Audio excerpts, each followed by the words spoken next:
As 7 eras da Igreja. A era da Igreja de Sardes. Esta mensagem foi pregada no dia 9 de dezembro de 1960, pelo profeta de Deus, o sétimo anjo, William Marion Branham, em Jeffersonville, Indiana, Estados Unidos da América.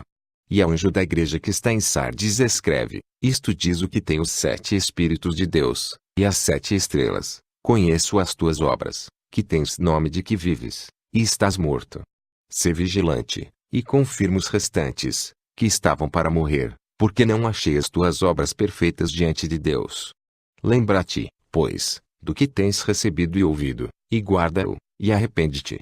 E, se não vigiares, virei sobre ti como um ladrão. E não saberás a que horas sobre ti virei. Mas também tens em Sardes algumas pessoas que não contaminaram suas vestes, e comigo andarão de branco, porquanto são dignas disso. O que vencer será vestido de vestes brancas, e de maneira nenhuma arriscarei o seu nome do livro da vida, e confessarei o seu nome diante de meu Pai e diante dos seus anjos. Quem tem ouvidos, ouça o que o Espírito diz às igrejas. Apocalipse 3:1-6. Sardes. Sardes era a capital da antiga Lídia. Ela passou das mãos dos monarcas da Lídia aos persas e daí para Alexandre, o Grande. Ela foi saqueada por Antíoco, o Grande. Os reis de Pérgamo depois reconquistaram o poder até que os romanos dominaram. Ao tempo de Tibério ela foi desolada por terremotos e pragas. Hoje é um montão de ruínas desabitadas. Esta cidade era em determinada época uma cidade muito importante comercialmente.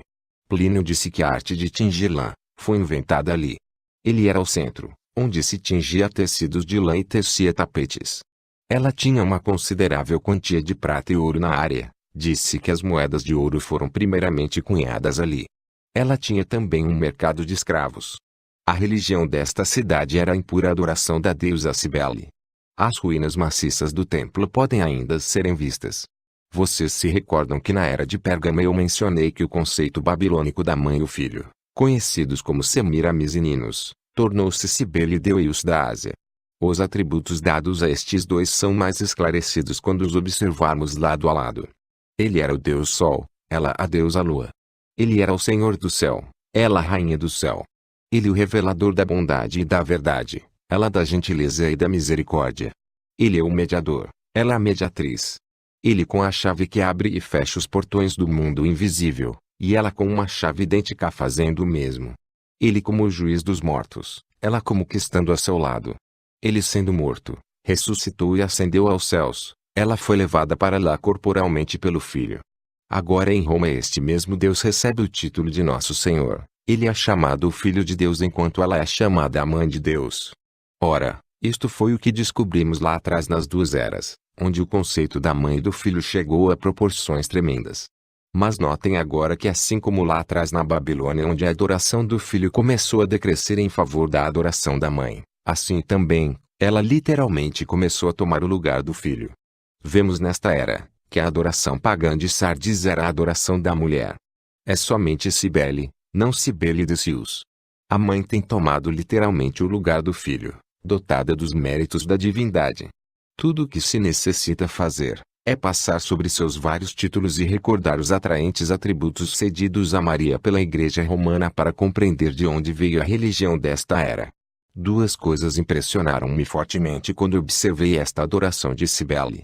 Uma foi o fato que ela usava uma chave como a de Janus que lhe dava a mesma autoridade de Janus, a chave dos céus e da terra e dos mistérios, e o fato que os adoradores se feriam a si mesmos até que o sangue jorrava de seus corpos. Prática esta ainda hoje levada a efeito por católicos do que sentem que estão sofrendo como o Senhor.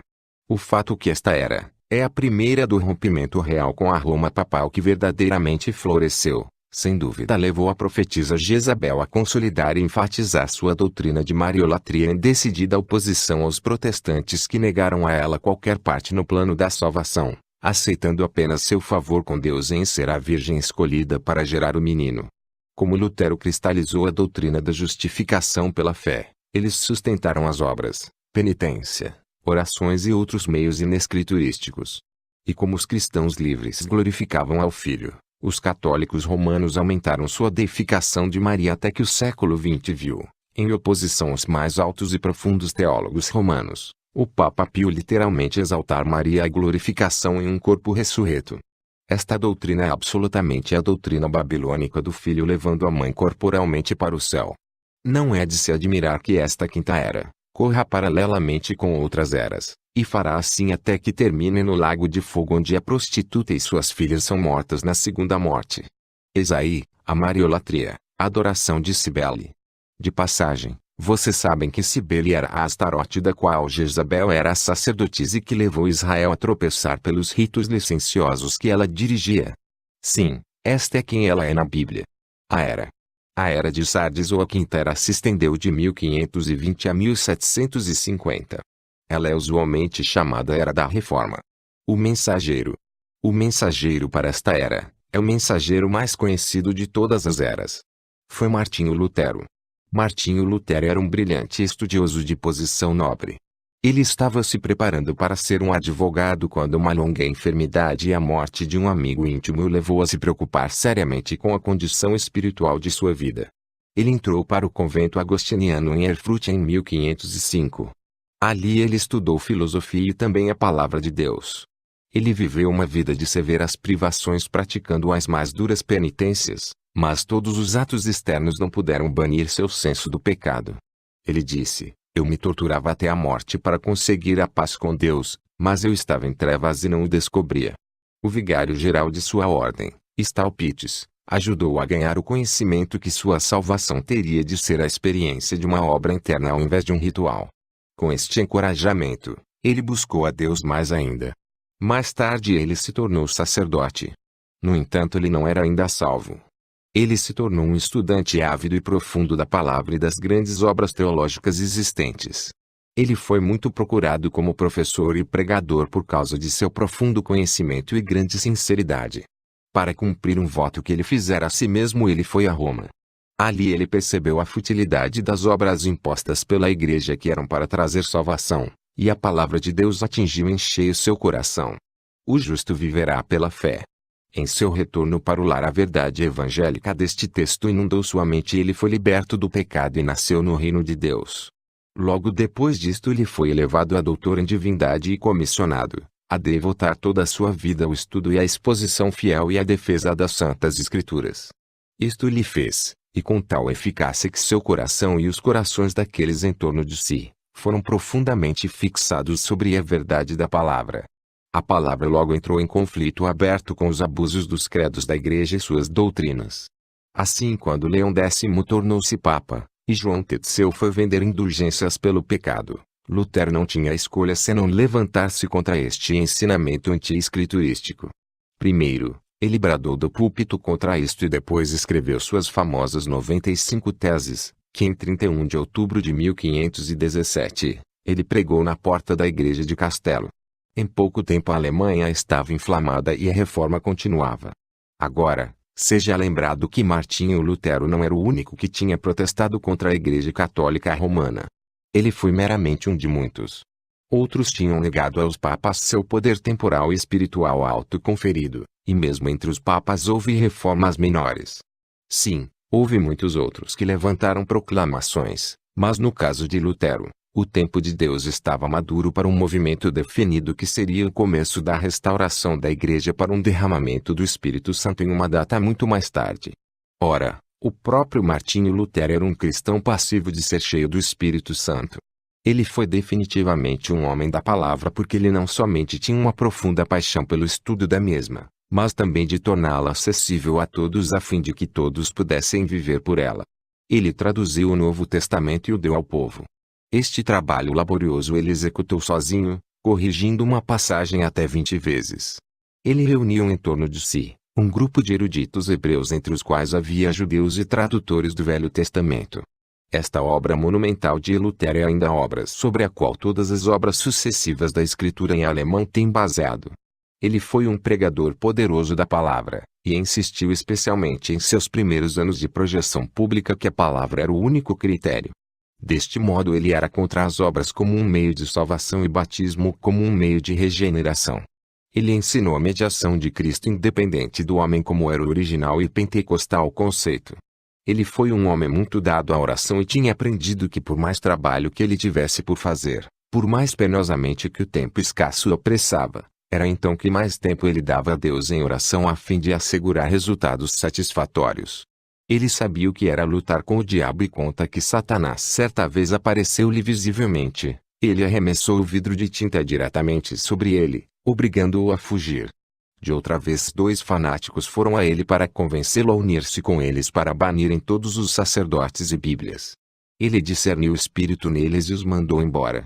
É registrado na História de Sauer, volume 3, na página 406, sobre o Dr. Martinho Lutero que ele foi um profeta, evangelista, falava em línguas, foi intérprete, enfim, foi uma pessoa dotada de todos os 9 dons do Espírito. O que despertou seu coração pelo Espírito Santo, e o que foi o pequeno broto verde, que significava que a verdade surgia novamente à igreja como foi conhecida no Pentecostes, foi a doutrina da justificação, salvação pela graça, independente das obras. Eu reconheço que o Dr. Lutero não somente creu, não somente pregou a justificação, mas este foi seu tema principal como verdadeiramente tinha de ser porque esta é a doutrina básica da verdade da palavra. Ele será sempre conhecido como um instrumento nas mãos de Deus para reviver esta verdade. Ele foi o 5º mensageiro e sua mensagem foi: o justo viverá da fé. Certamente admitimos que ele sabia e ensinou que devemos ir de fé em fé. Sua maravilhosa compreensão da soberania, eleição e predestinação e outras verdades mostra que ele era um grande homem na palavra. No entanto, eu repito, como fazem os historiadores, Deus o usou para levar ao povo o estandarte de Deus contra as obras. O justo viverá pela fé. Ora, como já mencionei, esta era, tem sido chamada pelos historiadores como o período da Reforma. Isto é inteiramente certo. Isto é o que era. Tinha de ser assim pois Martinho Lutero foi um reformador, não um profeta. Agora sabemos que o livro da história chama-o de profeta, mas não quer dizer que o livro de história esteja certo, porque não há registro de Martinho Lutero qualificado como um verdadeiro profeta de Deus no grande sentido escriturístico da palavra. Ele foi um ótimo professor com algumas das manifestações do Espírito em sua vida e damos graças a Deus por isto. Assim ele não foi capaz de conduzir a igreja de volta em toda a verdade como faria um homem como o apóstolo Paulo que era tanto profeta quanto apóstolo. Assim quando o tempo transcorreu, descobrimos uma grande mudança no modo como ele conduziu os negócios nos quais estava envolvido. A princípio ele tinha sido tão gentil, tão cheio de temor, tão paciente e constantemente esperando em Deus para resolver os problemas. Mas depois um vasto número começou a seguir após sua bandeira. Seu propósito não era um propósito verdadeiramente espiritual. Tinham porém motivações políticas. Eles queriam quebrar o jogo do Papa. Eles se desgostavam de continuar mandando dinheiro para Roma. Os fanáticos se levantaram. Logo ele estava arrastado pelos negócios e decisões políticas que verdadeiramente punham de lado o domínio da igreja exceto que a igreja através da oração, da pregação e da conduta podia estabelecer um estandarte para ser observado. Estes problemas de políticos aumentaram até que ele se viu forçado em uma posição insustentável de medida entre senhores e camponeses. Suas decisões foram tão erradas que teve lugar uma revolta e milhares foram mortos. Ele tinha boa intenção, mas uma vez que ele foi enredado novamente em uma igreja evangélica do estado ele teve que ceifar a tempestade. Porém apesar de tudo isso, Deus usou Martinho Lutero. Não se diga porém que suas intenções foram erradas. Seja dito somente que seu julgamento falhou. Verdadeiramente se os luteranos pudessem voltar a seu ensinamento e servir a Deus como esse precioso irmão o serviu, então esse povo verdadeiramente seria um crédito e louvor para o grande Deus e Salvador, Jesus Cristo. A saudação. Isto diz o que tem os 7 Espíritos de Deus, e as 7 estrelas. Apocalipse 3:1. Uma vez mais como nas 4 eras anteriores o Espírito está revelando nosso gracioso Senhor para nós, anunciando os seus atributos maravilhosos. Esta vez quando ele está em pé no meio da igreja, vemo-lo como aquele que tem os 7 Espíritos de Deus e as 7 estrelas. Nós sabemos quem são as 7 estrelas, mas temos de descobrir a que se referem os 7 Espíritos. Esta mesma frase é encontrada 4 vezes no livro de Apocalipse. Apocalipse 1:4, dos 7 Espíritos que estão diante de seu trono. Apocalipse 3:1. Isto diz o que tem os 7 Espíritos de Deus. Apocalipse 4:5. E do trono saíam relâmpagos, e trovões, E vozes de diante do trono ardiam 7 lâmpadas de fogo, as quais são os 7 Espíritos de Deus. Apocalipse 5:6. E olhei, e eis que estava no meio do trono e dos 4 animais viventes e entre os anciãos um cordeiro, como havendo sido morto, e tinha 7 pontas e 7 olhos, que são os 7 Espíritos de Deus enviados a toda a terra. Em primeiro lugar, sabemos com certeza que estes versos não estão ensinando uma doutrina nova, e contrária a João 4:24, Deus é um Espírito. Mas é igual a 1 Coríntios 12:8-11, onde encontramos um Espírito manifestando-se em 9 maneiras. Deste modo sabemos o que significa os 7 Espíritos de Deus, um e o mesmo Espírito manifestando-se de uma maneira sétupla. Ora, em Apocalipse 4:5 estes mesmos 7 Espíritos são chamados ardiam 7 lâmpadas de fogo perante o Senhor. Desde que João sempre usou meramente os símbolos de Velho Testamento e descobriu de Provérbios 20:27 que o espírito do homem é a lâmpada do Senhor, crê-se que estes 7 espíritos estejam associados com o homem. João Batista em João 5:35, a candeia que ardia, que devia verdadeiramente ser traduzido como a lâmpada que ardia. Novamente em Apocalipse 5:6, os 7 espíritos são identificados como os 7 olhos. Em Zacarias 4:10, porque quem despreza o dia das coisas pequenas? Pois esses se alegrarão, vendo prumo na mão de Zorobabel, os 7 olhos do Senhor, que discorrem por toda a terra. É muito evidente que a palavra, ele, refere-se aos homens. Desta maneira vemos que os olhos do Senhor nesta instância são homens, naturalmente eles serão ungidos, cheios do Espírito Santo, porque os ministros de Deus não estão no poder dos homens, mas do Espírito Santo. Ajuntando nossas descobertas escriturísticas, é evidente que os 7 Espíritos de Deus referem-se ao ministério contínuo do mesmo Espírito nas vidas de 7 homens com os quais Deus se identifica muito intimamente. Eles são seus olhos, e eles são suas lâmpadas. Quem são estes 7 homens? Pode facilmente ser descoberto, pois a frase seguinte chama os 7 mensageiros às 7 eras. Como isto é maravilhoso! Vejam, a estrela deve refletir luz à noite, porque o sol se tem posto. Assim como um mensageiro, tipificado como uma estrela, para cada era, para refletir a luz do Filho. Todos eles fizeram isto pelo Espírito. Paulo foi o primeiro mensageiro e ele disse em Gálatas 1:8 que se qualquer anjo, qualquer mensageiro, qualquer vigário, não importa quem fosse, se pregasse qualquer outro evangelho além do que Paulo pregou, seja maldito. Paulo sabia que depois que ele tivesse partido, lobos devoradores viriam. Ele sabia que o próprio Satanás podia aparecer em forma de anjo de luz e quanto mais seus ministros. Por isso ele advertiu que este evangelho seria sempre o mesmo. Ora, Paulo tinha batizado em nome de Jesus e rebatizava quando as pessoas não tinham sido imersas deste modo. Ele estabeleceu a igreja a fim de ensinar o próprio uso dos dons do Espírito e confirmar que eles deviam permanecer na igreja até que Jesus viesse. Assim os mensageiros seguintes, todos os 6 restantes, seriam pelo mesmo Espírito Santo, ardendo com o mesmo fogo e dando a mesma luz do Evangelho de Jesus Cristo, e os sinais os seguiriam. Irineu foi qualificado? Sim. Martim? Sim. Columba? Sim. Martinho Lutero foi qualificado? Muito seguramente. Wesley? Sim, senhor, ele teve um grande ministério e chegou mesmo a crer que seu cavalo ficasse bom, e ele ficou. Eis aí 7 eras da igreja e 7 mensageiros que eram semelhantes, e Paulo pronunciou uma maldição sobre qualquer um que se dissesse um mensageiro, porém tivesse um evangelho diferente e vivesse em uma luz diferente. Agora esta minha última declaração concorda com o resto da palavra, sim. Está dito na palavra que se qualquer homem acrescentar a este livro ou dele tirar, será vítima de suas pragas e será julgado para a condenação por Deus. Deus disse: eu farei vir sobre ele as pragas que estão escritas neste livro, ou eu tirarei sua parte do livro da vida. Apocalipse 22:18.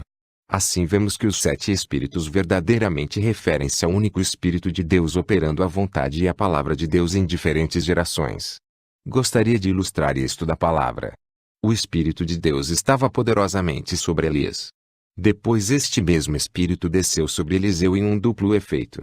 Depois, séculos mais tarde, o mesmo Espírito que chamamos, o Espírito de Elias, a fim de descrever seu ministério, voltou sobre João Batista. Um dia este mesmo Espírito, identificado pela mesma maneira do ministério, virá sobre um homem para o fim da era da igreja gentia. De novo, a Escritura diz que Deus ungiu a Jesus de Nazaré com o Espírito Santo e poder e ele saiu fazendo bem, curando todos que estavam oprimidos pelo diabo.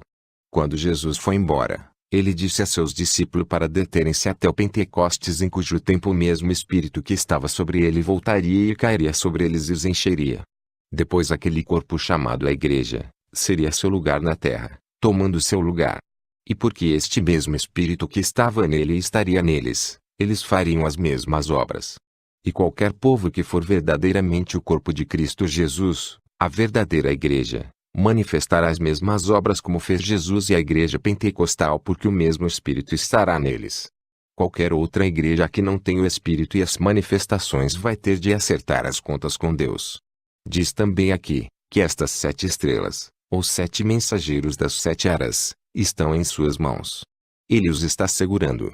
Vocês sabem prontamente que se eles estão seguros em suas mãos, estão associados com seu poder. É isto que a mão significa. Isso significa o poder de Deus. E a autoridade de Deus. Nenhum deles vem em seu próprio poder e autoridade. Foi isto que disse Paulo. Nenhum homem ousaria fazê-lo. Exige-se a autoridade de Deus e o poder do Espírito Santo. O Evangelho é pregado pela autoridade de Deus no poder do Espírito. Estes homens receberam todos os poderes do Espírito Santo. Todos eles enfrentaram o mundo. Eles podiam fazê-lo. Eles estavam repletos de Deus. Eles foram enviados e autorizados por Deus, não por si mesmos ou por outros. Ora, eles tinham o que o mundo não podia ter.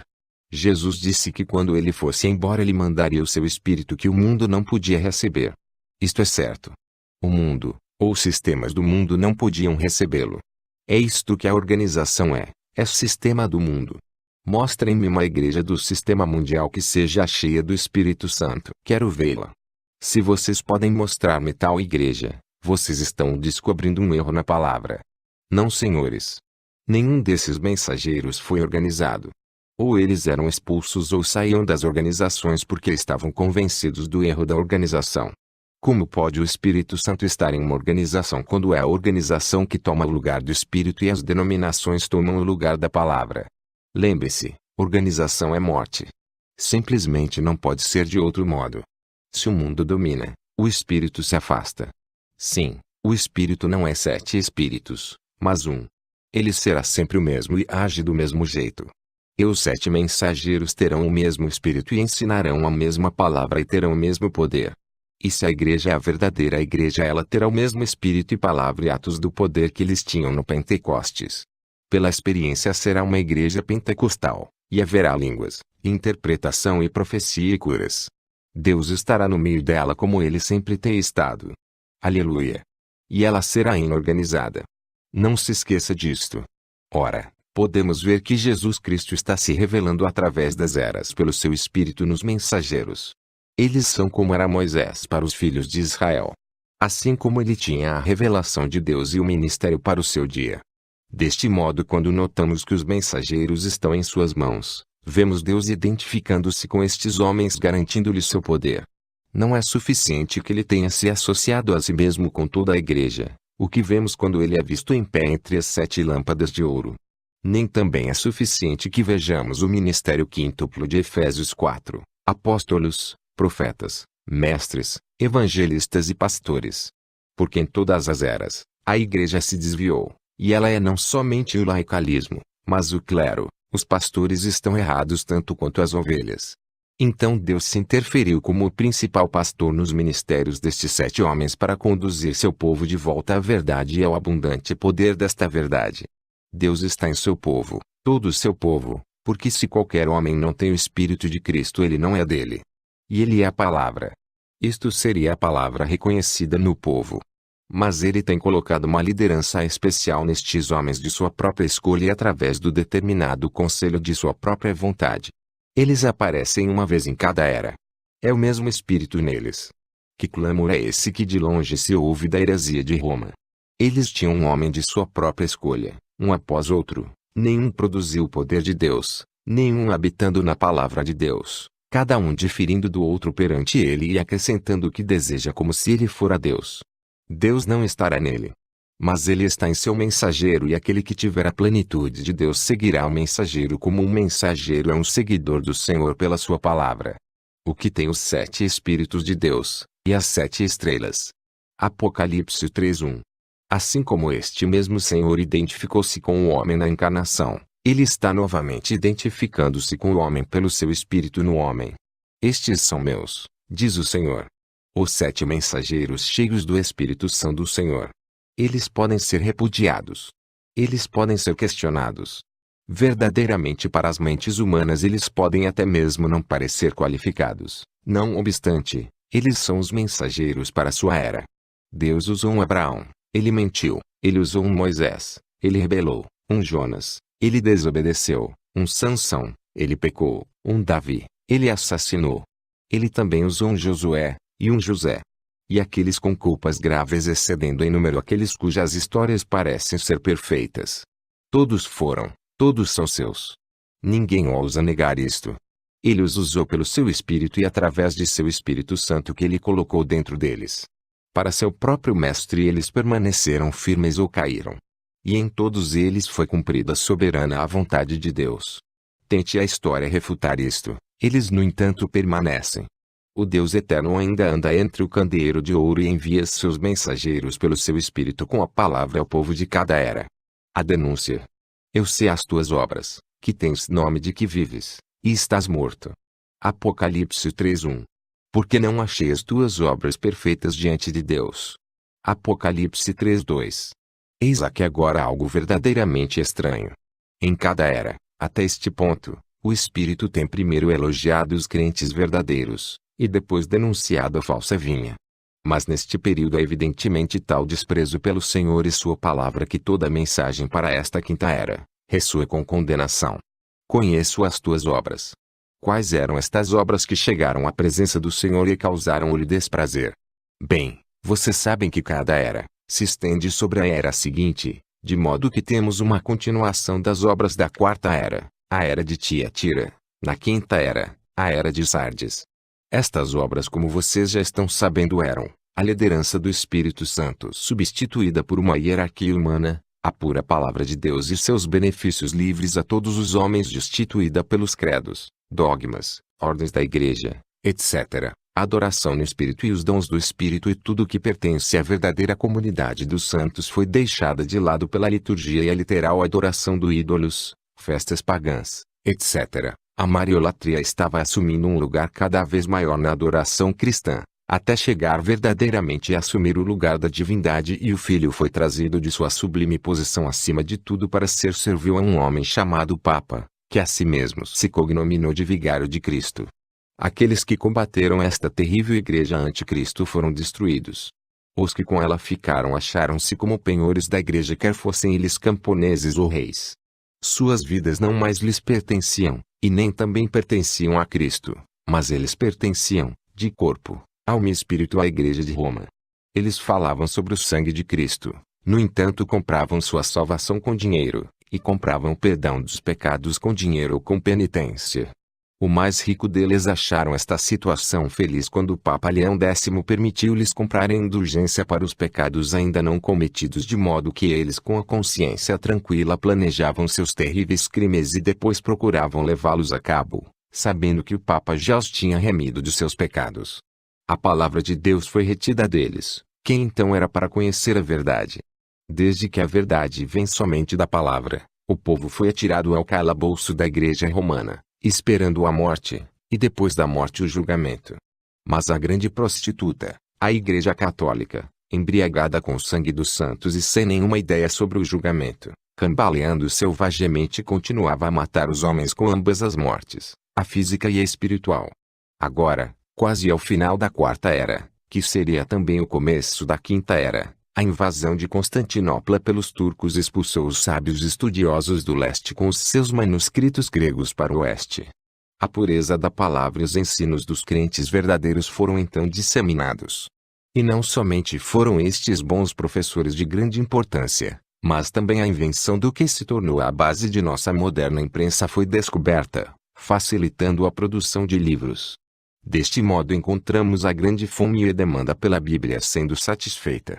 Deus levantou muitos homens poderosos, dos quais Lutero foi um.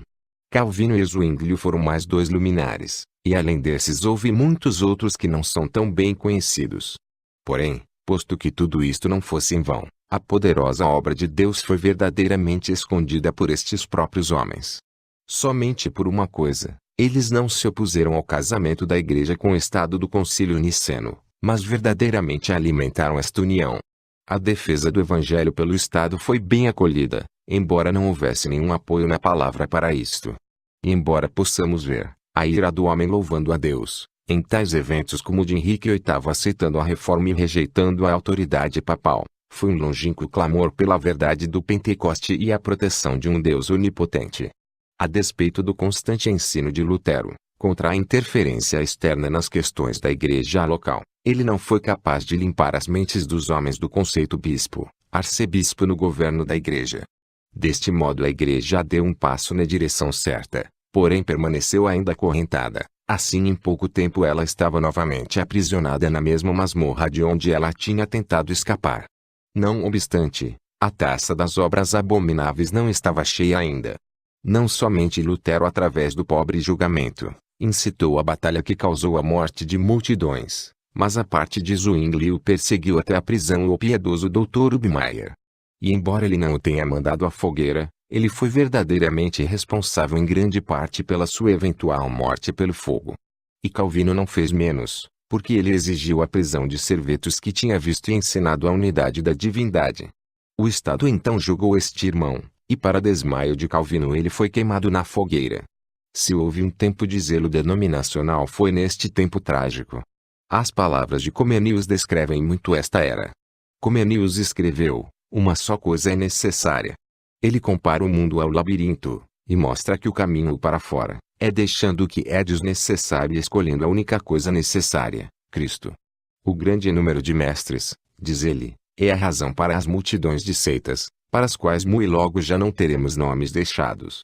Cada igreja considerava a si mesma como a única verdadeira, ou pelo menos como a mais pura, como a parte mais verdadeira dela, enquanto entre si se perseguiam umas às outras com ódio mais amargo. Não se deve esperar nenhuma reconciliação entre eles. Eles enfrentam inimizade com inimizade irreconciliável.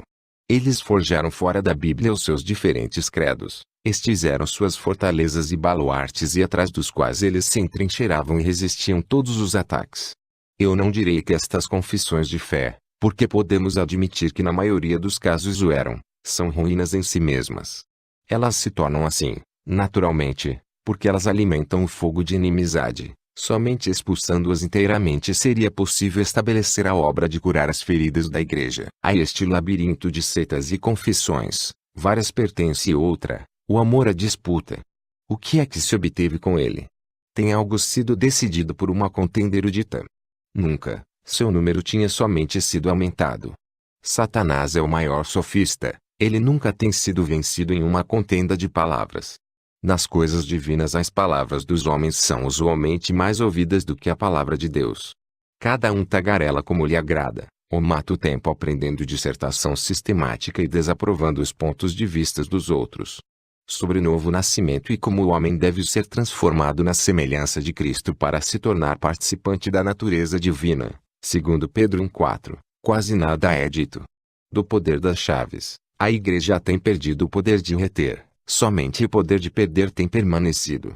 Os sacramentos, dados como símbolos de unidade, de amor, e de nossa vida em Cristo, têm sido transformados em ocasiões de conflitos amargos, uma causa de ódio recíproco, um centro de sectarismo. Em suma, a cristandade tem se tornado um labirinto. A fé tem sido subdividida em milhares de pequenas partes e você será um herético se deixar de aceitar tão somente uma delas. O que é que pode evitar isto? Somente a única coisa necessária: voltar para Cristo, olhar para Cristo como o único líder, e andar em seus passos, deixando de lado todos os outros caminhos até que todos alcancem o alvo, e cheguemos à unidade da fé. Efésios 4:13. Assim como o Mestre Celestial edificou todas as coisas na base das Escrituras, assim também devemos deixar todas as particularidades de nossas confissões particulares e ficar satisfeitos com a palavra de Deus revelada que pertence a todos nós. Com a Bíblia em nossa mão devemos clamar: Eu creio no que Deus tem revelado neste livro, eu guardarei obedientemente os seus mandamentos, eu espero no que Ele tem prometido. Ouçam, ó cristãos. Há somente uma vida, porém a morte chega a nós em milhares de formas diferentes. Há somente um Cristo, mas milhares de anticristos. Então tu conhecestes, ó cristandade. Qual é a única coisa necessária? Ou você volta para Cristo ou vai para a destruição como anticristo. Se você é sábio e deseja a vida, siga o líder da vida. Mas vocês, cristãos, regozijam em serem arrebatados. Ouçam as palavras de seu líder celestial: vinde a mim. Respondam com uma voz: ora vem, Senhor Jesus. Ora, eu acabo de dizer que esta era, deu tremendo crescimento ao espírito denominacional. Se a atitude cotidiana de dizer, eu sou de Paulo, eu de Cefas, já foi algum dia exibida, foi agora. Havia partidos luteranos, ucista, zwingliniano, etc. Tal fragmentação do corpo era deplorável. Eles tinham um nome de que viviam, estavam porém mortos. Certamente que estavam mortos. Eles morreram no instante que se organizaram. Os grandes grupos organizaram e uniram-se no matrimônio com o Estado. Eles o fizeram. Eles tinham acabado. Aqui estavam aqueles luteranos que tinham criticado a Igreja Romana. Eles conheciam a injustiça das uniões políticas e espiritual. No entanto, Lutero, como quando Pedro estava se inclinando para o judaísmo, prosseguiu e fez do Estado ao invés de Deus, o defensor da fé. Esta é a primeira denominação de reputação que saiu do útero da prostituta, a Igreja Católica. Mas quando Lutero morreu não demorou muito que ela organizasse a sua hierarquia igual a que ela tinha combatido. Este movimento de Deus, ao tempo em que surgiu a segunda geração, ficou imediatamente sob as asas de sua mãe. Ela tinha voltado e ainda não o sabia. Eles tinham colocado seu próprio nome sobre seu nome. Eles estavam vivendo seu próprio nome, também. E todas as denominações estão fazendo essa mesma coisa hoje. Elas estão vivendo seu próprio nome, e não o nome do Senhor Jesus Cristo. Isto é facilmente visto porque cada igreja é conhecida pela maneira de adoração, mas não pelo poder de Deus. Eis aí seu teste. E eu desejo que vocês notem aqui que esta era, não tinha os sinais e as maravilhas entre eles. Eles trocaram o poder de Deus pelo poder do Estado. Eles se apegaram ao seu próprio nome, eles tornaram seus nomes grandes. Era aquele velho espírito de levar todos para seu aprisco. Hoje os batistas querem que os metodistas venham para os batistas. Os metodistas saem para fazerem prosélitos dos presbiterianos. E os pentecostais querem todos eles. Cada um proclama oferecer o máximo e manter as maiores esperanças, uma espécie de porta para o céu, ou no mínimo, o caminho para uma estrada mais abundante. Que trágico é tudo isto! Este espírito denominacional tem feito todas as denominações escreverem seus manuais e ensinarem seus credos, estabelecerem seus escritórios e governos da igreja e depois cada uma proclama que ela, e ela somente, verdadeiramente fala por Deus como ela é a mais qualificada. Ora, se isto não é exato, o que é que o Papa e a Igreja Romana estão fazendo? Eles voltam imediatamente para lá com sua mãe, a prostituta, e não sabem. Encerrando nossos comentários sobre este verso, tens nome de que vives e estás morto. Eu não posso enfatizar-lhes demasiadamente que esta era, embora tendo trazido a reforma, foi muito rigorosamente repreendida por Deus ao invés de ser louvada, porque ele semeou a semente da denominação que se organizou de volta à prostituta, depois de Deus ter aberto a porta do escape.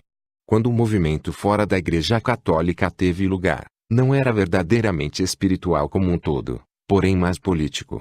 A maioria do povo ficou contente com o protestantismo, porque, como tenho declarado, eles odiavam o sistema romano de servidão política e financeira. Assim, ao invés de ser esse um grande movimento espiritual com todos os sinais de identificação de influência do Espírito Santo, como quando Deus usava puramente os meios espirituais de executar seus fins no Pentecostes, ela foi verdadeiramente uma obra onde a ira do homem louvou a Deus, e os resultados foram paralelos à história de Israel quando deixou o Egito e peregrinou no deserto, não o fazendo para a terra de Canaã.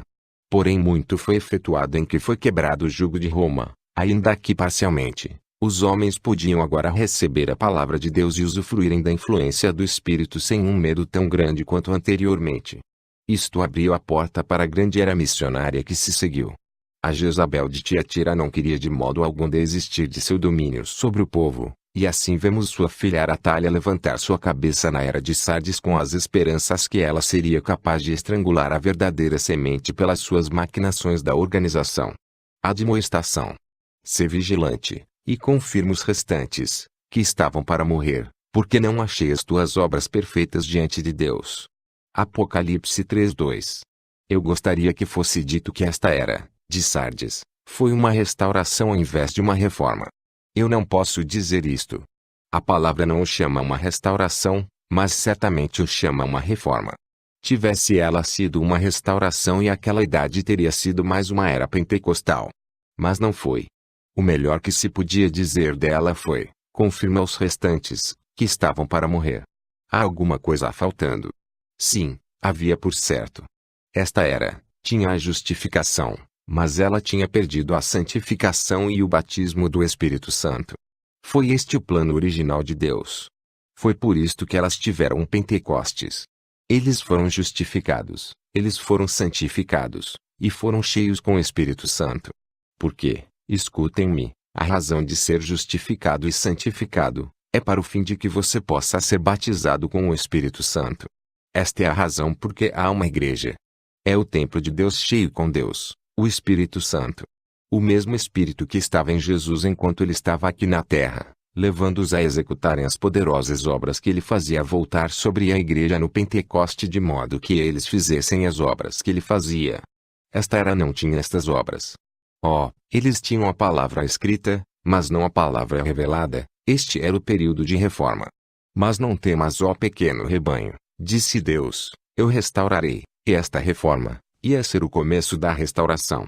Ele ia, de acordo com a sua promessa, trazer a igreja de volta das profundezas de Satanás na idade das trevas às profundezas de Deus que eles tinham no Pentecostes e nos primeiros poucos anos de existência da igreja. Agora sejam cuidadosos, e observem isto. Diz neste segundo verso que eu li. Porque não achei as tuas obras perfeitas diante de Deus. Vocês sabem realmente qual é o significado de não perfeitas? É não cumpridas. Esta foi uma era não cumprida. Foi simplesmente o começo de volta. É por isso que a Bíblia a chama de reforma, não de restauração. Ele tinha começado na doutrina da justificação, que significava que a salvação era toda de Deus. Como Lutero pregou a soberania de Deus e a eleição. Ele sabia que ela era toda da graça. Ele separou a igreja do governo pela hierarquia eclesiástica. Ele despedaçou os ídolos. Ele repeliu as confissões aos padres. Ele denunciou o Papa. Foi maravilhosamente bom, como ele começou, mas Deus tinha dito, 1500 anos antes, Lutero, você vai começar as coisas, mas sua era verá tudo isso não cumprido. Eu estou deixando isto para mais tarde. Aleluia, nosso Deus reina. Ele conhece o fim desde o início. Sim, Lutero foi seu mensageiro. Ele não parece, quando examinamos as falhas. Mas houve um homem chamado Jonas, ele teve falhas. Ele foi um profeta, embora nós possamos não querer dizer isto na base de como ele agiu. Mas Deus conhece os que são seus, e ele tem seu caminho, assim como ele fez com Jonas. Ele tinha seu caminho com Lutero naquela era, e ele terá seu caminho até a consumação. Ora, esta foi uma era não cumprida. Foi uma era de reforma. Mas é como Deus a queria. Eu quero ilustrar isto para vocês da maneira como se fiz para um maravilhoso irmão luterano que é presidente de um seminário muito bom no Oeste. Eu tinha sido convidado à sua cidade para jantar e falar com ele sobre o Espírito Santo. Ele estava embaraçado sobre muitas coisas e ele me disse, que temos nós os luteranos conseguido? Eu disse, bem, vocês têm Cristo. Ele disse, nós queremos o Espírito Santo. Você pensa que nós o conseguiremos? Eu disse, potencialmente, vocês estão crendo nele. Ele disse, o que é que você quer dizer com potencialmente? Nós temos fome de Deus. Lemos um livro sobre o Pentecoste e os dons do Espírito, assim alguns de nós voamos para a Califórnia para nos avistarmos com o autor. Quando chegamos lá ele nos disse que embora ele tenha escrito o livro, ele não tinha os dons. Agora quando vemos a operação dos dons em seu ministério queremos falar com você porque deve conhecer algo sobre eles. Ora, o seminário deste irmão fica retirado, é todo rodeado por muitos acres de terra nos quais os estudantes podem trabalhar e deste modo pagarem seus estudos no colégio. Ele também tem fábricas que juntamente com a fazenda possibilitam os empregos. Assim, usando seus campos para ilustrar meu caso, eu disse: certa vez houve um homem que saiu em sua própria terra para plantar um campo de milho. Ele arrancou os troncos, tirou as pedras, arou o terreno e depois plantou o seu milho. Cada manhã ele verificava o campo, mas certo dia ao invés da terra estéril ele viu miríades de pequenas folhas crescendo. Ele disse: graças a Deus pelo meu campo de milho. Eu então perguntei-lhe: o homem tinha o milho? Ele disse: bem, de uma certa maneira ele tinha. Eu disse: potencialmente, sim, e isto foram vocês luteranos na Reforma, produzindo seu broto, compreende? O milho começou a crescer. Depois que ela tinha enraizado na terra durante a Idade das Trevas. Depois de várias combinações houve ótimas e grandes hastes, e certo dia apareceu uma borla de seda. Aquela borla de seda olhou para os brotos e disse: vocês, velhos luteranos formais não têm nada. Olhe para nós, somos a origem, os grandes missionários. Nosso dia é a época dos missionários. Esta época borla, foi a era de Wesley. Eles foram os maiores missionários e até mesmo excederam a nós em nossa era. Que foi que aquela era fez? Ela espalhou como pólen na brisa. Agora, qual é o próximo passo? Logicamente pensamos que é a própria formação e a colheita do grão, o ciclo completo. Mas não. Há outro estágio. Este estágio é quando a casca é formada para cobrir a semente. E isto é exatamente o que aconteceu neste ciclo espiritual. Na entrada do século XX, no começo da era de Laodiceia, havia uma crença largamente espalhada que o Espírito Santo estava descendo exatamente como fizera no Pentecoste. O povo estava falando em línguas e clamando para ser batizado com o Espírito Santo com evidência de falar em línguas.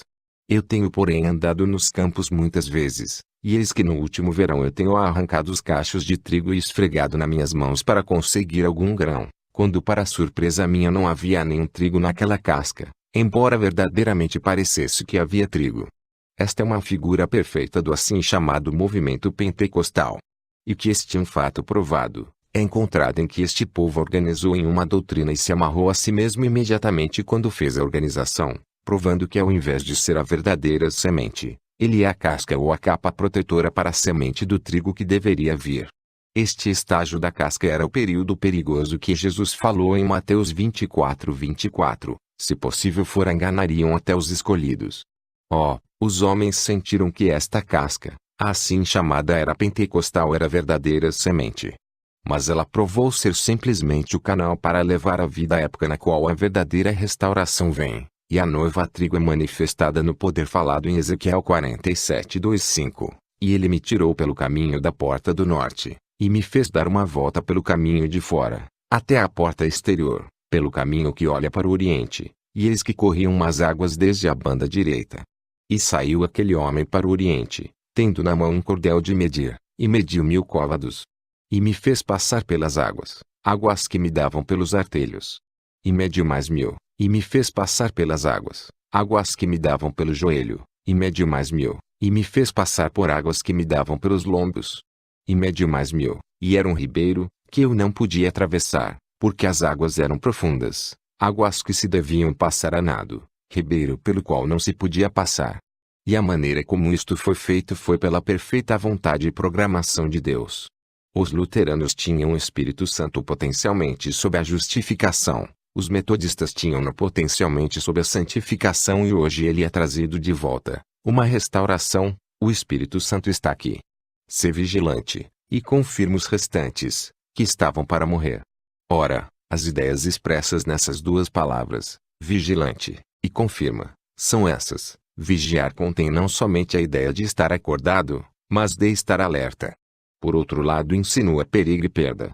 Confirmar significa mais do que simplesmente dar força, significa fixar e estabelecer para permanência.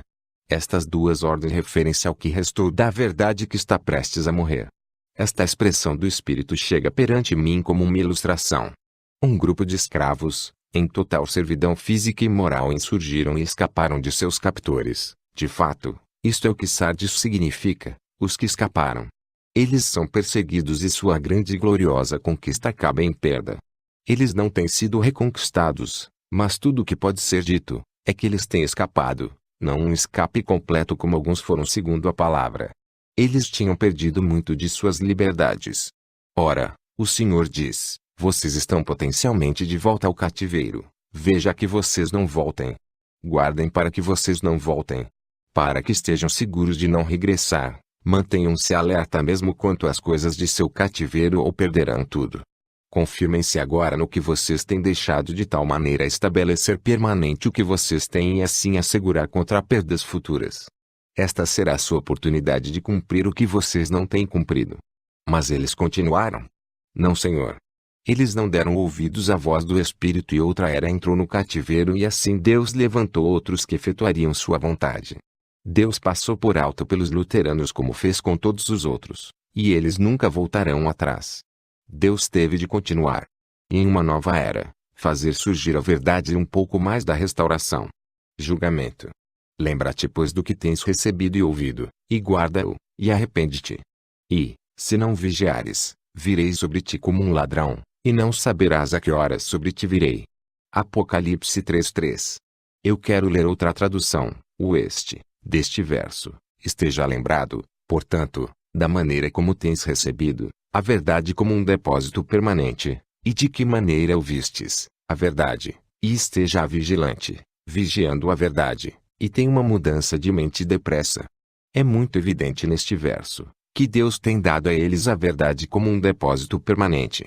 Ela foi recebida, é irrevogavelmente deles. Agora está por manifestar-se o que eles farão com a verdade, se a considerarão ou não. E isto é verdade. Fora-lhes dada a verdade básica de todo o Evangelho. O justo viverá da fé. A salvação é do Senhor. Eles tinham ouvido a verdade da Bíblia que derrubava as doutrinas de Roma e desprezava toda a autoridade papal. Eles conheciam a verdade que a igreja não salva. Eles compreendiam a ceia do Senhor. Eles tinham luz sobre o batismo na água. Eles retiraram as imagens. Verdade? Porque nunca houve nenhuma época com homens com tanta luz para espalhar. Eles tinham iluminação suficiente para rever todo o velho sistema ou começar um novo e deixar Deus guiá-los, linha por linha e doutrina por doutrina. Eles receberam a verdade. Eles a queriam e a ouviram. Mas o problema foi, como eles ouviram. Eles ouviram para edificar sobre ela ou foi a mesma atitude que muitos gregos tinham, algo para discutir e formar a teoria. Evidentemente a rica palavra da verdade estava sendo ouvida de uma maneira acadêmica, ao invés de ser ouvida para uma obra prática, porque Deus estava exigindo uma mudança de mente concernente a ela. Se esta é a palavra de Deus, e verdadeiramente o é, então ela deve ser obedecida. Falhar em obedecer traria julgamento. Quando os guardas do templo sagrado eram encontrados dormindo, eles eram espancados e suas vestes queimadas. Que o Senhor fará com aqueles que nesta era têm relaxado sua guarda? Virei sobre ti como um ladrão. A antiga Sardes era constantemente fustigada por bandidos que desciam das montanhas e saqueavam o povo. Assim ele sabia muito bem o que o Espírito estava dizendo da vinda do Senhor como um ladrão. Somente a vigilância e a preparação serão suficientes para se estar preparado para a sua vinda. Sabemos que esta é uma mensagem para a falsa vinha, porque a vinda do Senhor será como foi nos dias de Noé. Os 8 salvos estavam bem conscientes do dilúvio iminente, e estando conscientes foram preparados e salvos. Mas o mundo dos ímpios foi submerso. Embora eles estivessem diariamente em contato com os justos e ouvissem a verdade, eles deprezaram-na até que foi tarde demais. Aquele povo completamente carnal naquele período antigo tipificaram os cristãos nominais de hoje cujas vidas estão cheias de coisas terrenas, e desfrutam os prazeres delas em tal extensão que eles não têm nenhum desejo das coisas espirituais, e não estão conscientes disto, nem se aprontando para seu aparecimento. O elogio.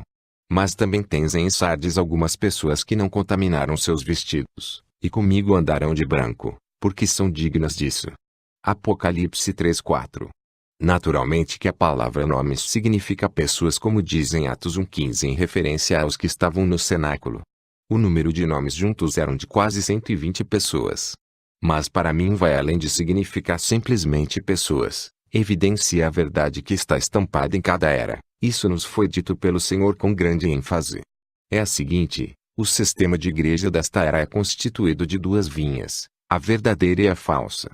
Deus em seu propósito soberano as tem deixado todas juntas, chamando-as de igreja. Vejam nesta era, como ele as tem repreendido, dizendo, a igreja que está em, não as igrejas que estão em Sardes, mas considerando-as englobadamente, a igreja que está em.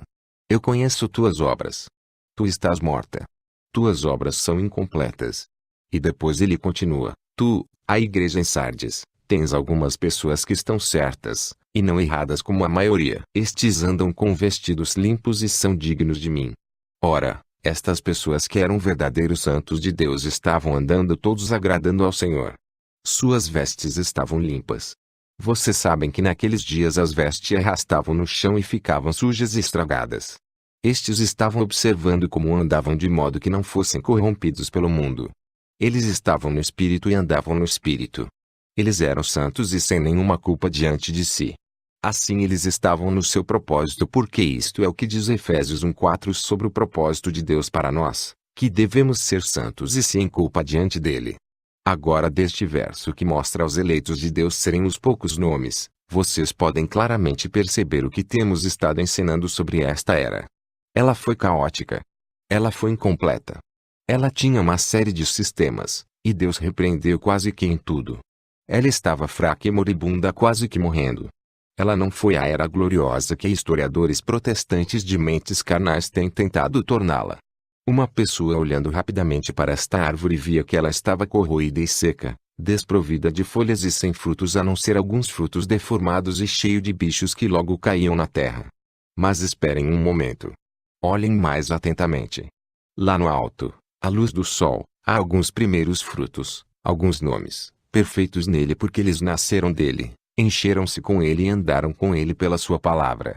Graças a Deus por estes poucos. E eles comigo andarão. É isto o que Deus diz que outorgará a eles por este andar justo. Esta é uma parte de sua herança que ele tem reservado para eles.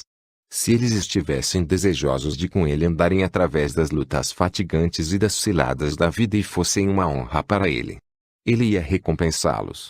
Ele não é esquecido de nossas obras de amor. Deus sempre recompensa-nos por nossos esforços em agradá-lo.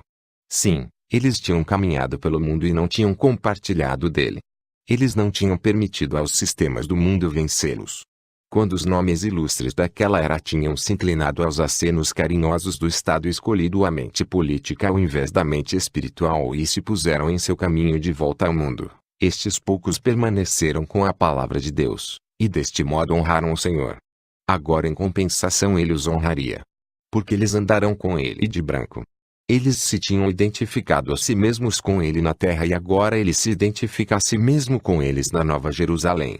E quão maravilhosa será esta identificação! Ela me faz regozijar e também me fez chorar em pensar de sua condescendência, pois vocês notaram que ele não está vestido de uma cor diferente das dos santos, como os líderes da terra fariam. Não, eles são iguais a ele, ele é igual a eles. Eles são iguais a ele, assim como João disse, porque eles o verão assim como ele é. Porque eles são dignos. Vocês fazem ideia de quem está dizendo isto? É Jesus, aquele que é digno, ele mesmo. Este é o único que é digno de tomar o livro das mãos daquele que se assenta no trono. Agora esse que é digno está dizendo aos seus santos, vocês são dignos. Eis aqui este o único qualificado para julgar, e na realidade todo julgamento está cometido a ele, e ele diz, vocês são dignos. Estas palavras são tão fulminantes como as palavras em Romanos 8:33, Deus diz, eles são justos. Tradução de Uai. Ali na branca luz da justiça de Deus, ouça a doce voz de Jesus quando ele diz, estes são meus. Eles são justos. Eles são dignos. Eles andarão comigo de branco. Promessa ao vencedor. O que vencer será vestido de vestes brancas, e de maneira nenhuma arriscarei o seu nome do livro da vida, e confessarei o seu nome diante de meu Pai e diante dos seus anjos. Apocalipse 3:5. O que vencer será vestido de vestes brancas. Esta é verdadeiramente uma repetição do verso 4, no qual se faz referência aos poucos que não mancharam suas vestes. Antigamente tínhamos um dito que sem dúvida foi tirado deste verso. Era, conserve limpa suas camisas. Significa, não se envolva em coisas questionáveis, outros serão envolvidos e você será tentado a se envolver também, ou ainda alguém poderá tentar envolver a você, mas você toma um caminho livre de todo embaraço que se apresenta. Ora, Deus vai recompensar aqueles que seguem este conselho. Eles vão ser vestidos de branco assim como ele está vestido de branco. Pedro, Tiago e João viram-no no monte da transfiguração e suas vestes eram tão brancas como a branca luz. É assim que estarão vestidos os santos. Suas vestes serão brilhantes, excessivamente brancas. Vocês sabem que estamos vivendo no último tempo. Estamos na era em que as igrejas vão se unir. E como elas estão mesmo neste instante controlando o mundo político, elas estarão logo controlando as finanças do mundo. Depois, se vocês não pertencem à Organização Mundial de Igrejas, vocês não serão capazes de comprar ou de vender. Vocês perderão tudo. Aqueles que permanecem fiéis a Deus e guardam as suas vestes limpas da corrupção deste sistema mundial de igrejas serão fisicamente despojados. Lhes será apresentada uma grande tentação para que eles se deem por vencidos. Os pregadores cederão com a desculpa que eles servirão a Deus dentro da carcaça deste sistema da besta e do anticristo. Eles cederão à bajulação e ao afago da hierarquia. E o povo seguirá esses falsos pastores para a matança. Porém no julgamento eles serão todos achados nus. Não receberão aquelas vestes brancas, nem tampouco andarão com ele. Vocês não podem andar com os vestidos manchados do mundo, segurando as mãos do diabo, e depois esperar estar com Deus. É tempo de acordar e ouvir a voz de Deus clamando: sai dela, da religião organizada, povo meu, para que não sejais participantes de seus pecados, para que não incorras em suas pragas. Amém. Deus está falando. Evitem as religiões deste mundo como vocês evitam as pragas. Deixem de andar com o mundo e tornem brancas as suas vestes pelo arrependimento e pelo sangue do Cordeiro. Mas façam-no agora, porque amanhã pode ser muito tarde. O que vencer de maneira nenhuma arriscarei o seu nome do livro da vida. Uma vez mais chegamos a uma porção dificílima da palavra. Este verso usado superficialmente será usado tanto pelos arminianos como pelos calvinistas para servir a seus propósitos. Os arminianos declararão que este verso seguramente anula João 6:37 e 44. Todo o que o Pai me dá virá a mim, e o que vem a mim de maneira alguma o lançarei fora. Porque eu desci do céu, não para fazer a minha vontade, mas a vontade daquele que me enviou. E a vontade do Pai que me enviou é esta, que nenhum de todos aqueles que me deu se perca, mas que o ressuscite no último dia. Porquanto a vontade daquele que me enviou é esta, que todo aquele que vê o Filho, e crê nele, tenha a vida eterna, e eu ressuscitarei no último dia. Murmuravam pois dele os judeus porque dissera: eu sou o pão que desceu do céu. E diziam: não é este Jesus, o filho de José, cujo pai e mãe nós conhecemos? Como pois diz ele: desci do céu? Respondeu pois Jesus, e disse: não murmureis entre vós. Ninguém pode vir a mim se o Pai que me enviou não o trouxer, e eu ressuscitarei no último dia. Os arminianos tornam a vontade do Pai não um propósito soberano, mas meramente um desejo complacente, como se ele recusasse ver o que todos os homens fazem com seus bons e graciosos dons, e até mesmo com a vida eterna. Os calvinistas não veem isto. Eles veem neste verso uma forte consolação dada aos santos sofredores e sobrecarregados, que não importa quão difíceis sejam os tempos e quão terríveis sejam as perseguições, porque vencedor é o que crê que Jesus é o Cristo. Ele não terá seu nome removido daquele livro. Alguns também dizem que este livro da vida não é o livro da vida do Cordeiro. Mas como de costume, quando alguém se refere a um verso superficialmente, ele surge com uma compreensão superficial. A possibilidade da remoção de um nome dos registros de Deus merece mais do que um estudo casual, porque até este instante a maioria dos estudantes tem meramente tirado uma conclusão que Deus coloca os nomes dos nascidos de novo no livro da vida do Cordeiro a tempo de seu renascimento. E se este nome tiver de ser removido, o espaço do registro será simplesmente um espaço em branco como era antes do nome ter sido ali colocado. Isto é 100% oposto ao que a palavra verdadeiramente ensina.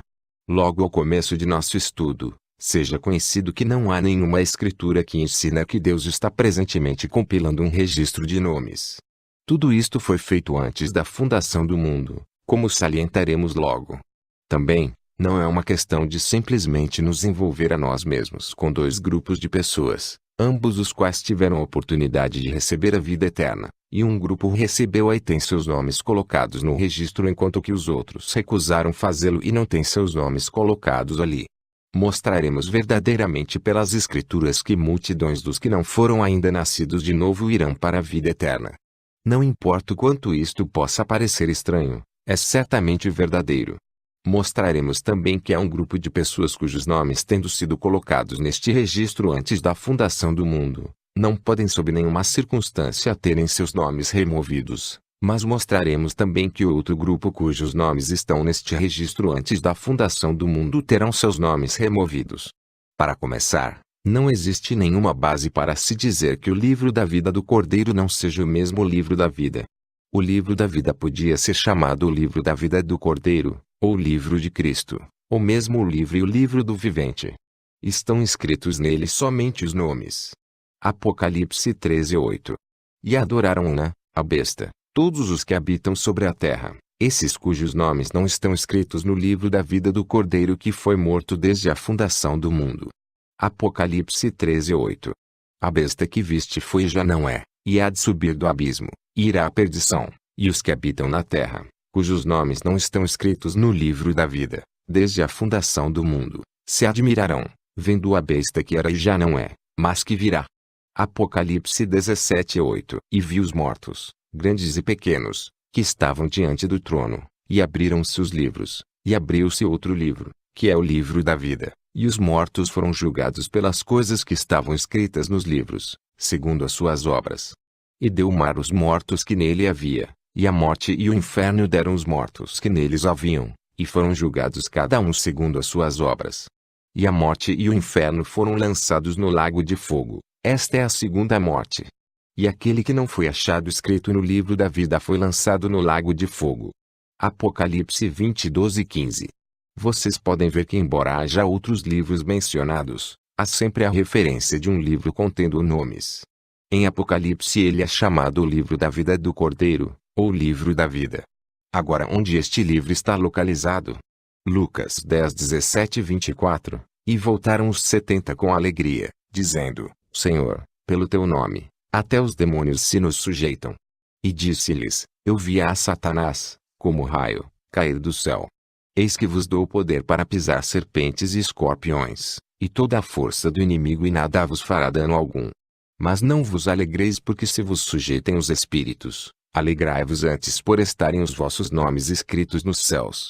Naquela mesma hora alegrou-se Jesus no espírito, e disse: Graças te dou, ó Pai, Senhor do céu e da terra, que escondeste estas coisas aos sábios e entendidos, e as revelastes às criancinhas. Assim é, ó Pai, porque assim te aprouve.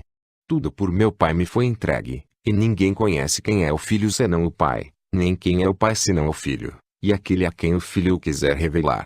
E, voltando-se para os discípulos, disse-lhes em particular: Bem-aventurados os olhos que veem o que vós vedes. Pois vos digo que muitos profetas e reis desejaram ver o que vós vedes e não o viram, e ouvir o que ouvis e não ouviram.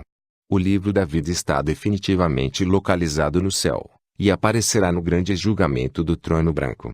Nestes versos Jesus disse que seus nomes estão escritos no céu. Eles foram escritos no livro da vida, porque este é onde os nomes estão colocados. Jesus estava falando aos 70, verso 17, mas ele estava também falando aos 12, verso 23. Estes todos tinham estado regozijando porque os demônios estavam sujeitos a eles em nome de Jesus. A resposta de Cristo foi: Alegrai-vos não porque se vos sujeitem os espíritos, alegrai-vos antes por estarem os vossos nomes escritos no céu, no livro da vida. Vocês notarão aqui que Judas era um daqueles que estavam expulsando demônios em nome de Jesus, mas sabemos que ele era um demônio, o filho da perdição. João 6:70-71. Respondeu-lhes Jesus: Não vos escolhi a vós os 12? E um de vós é um diabo. E isto dizia ele de Judas Iscariotes, filho de Simão, porque este o haveria de entregar sendo um dos 12. João 17:12. Estando eu com eles no mundo, guardava-os em teu nome. Tenho guardado aqueles que tu me deste, e nenhum deles se perdeu, senão o filho da perdição, para que a Escritura se cumprisse. João 13:10, 11 e 18. Disse-lhe Jesus: Aquele que está lavado não necessita de lavar senão os pés, pois no mais todo está limpo. Ora, vós estáis limpos, mas não todos. Porque bem sabia ele quem o havia de trair, por isso disse: Nem todos estáis limpos.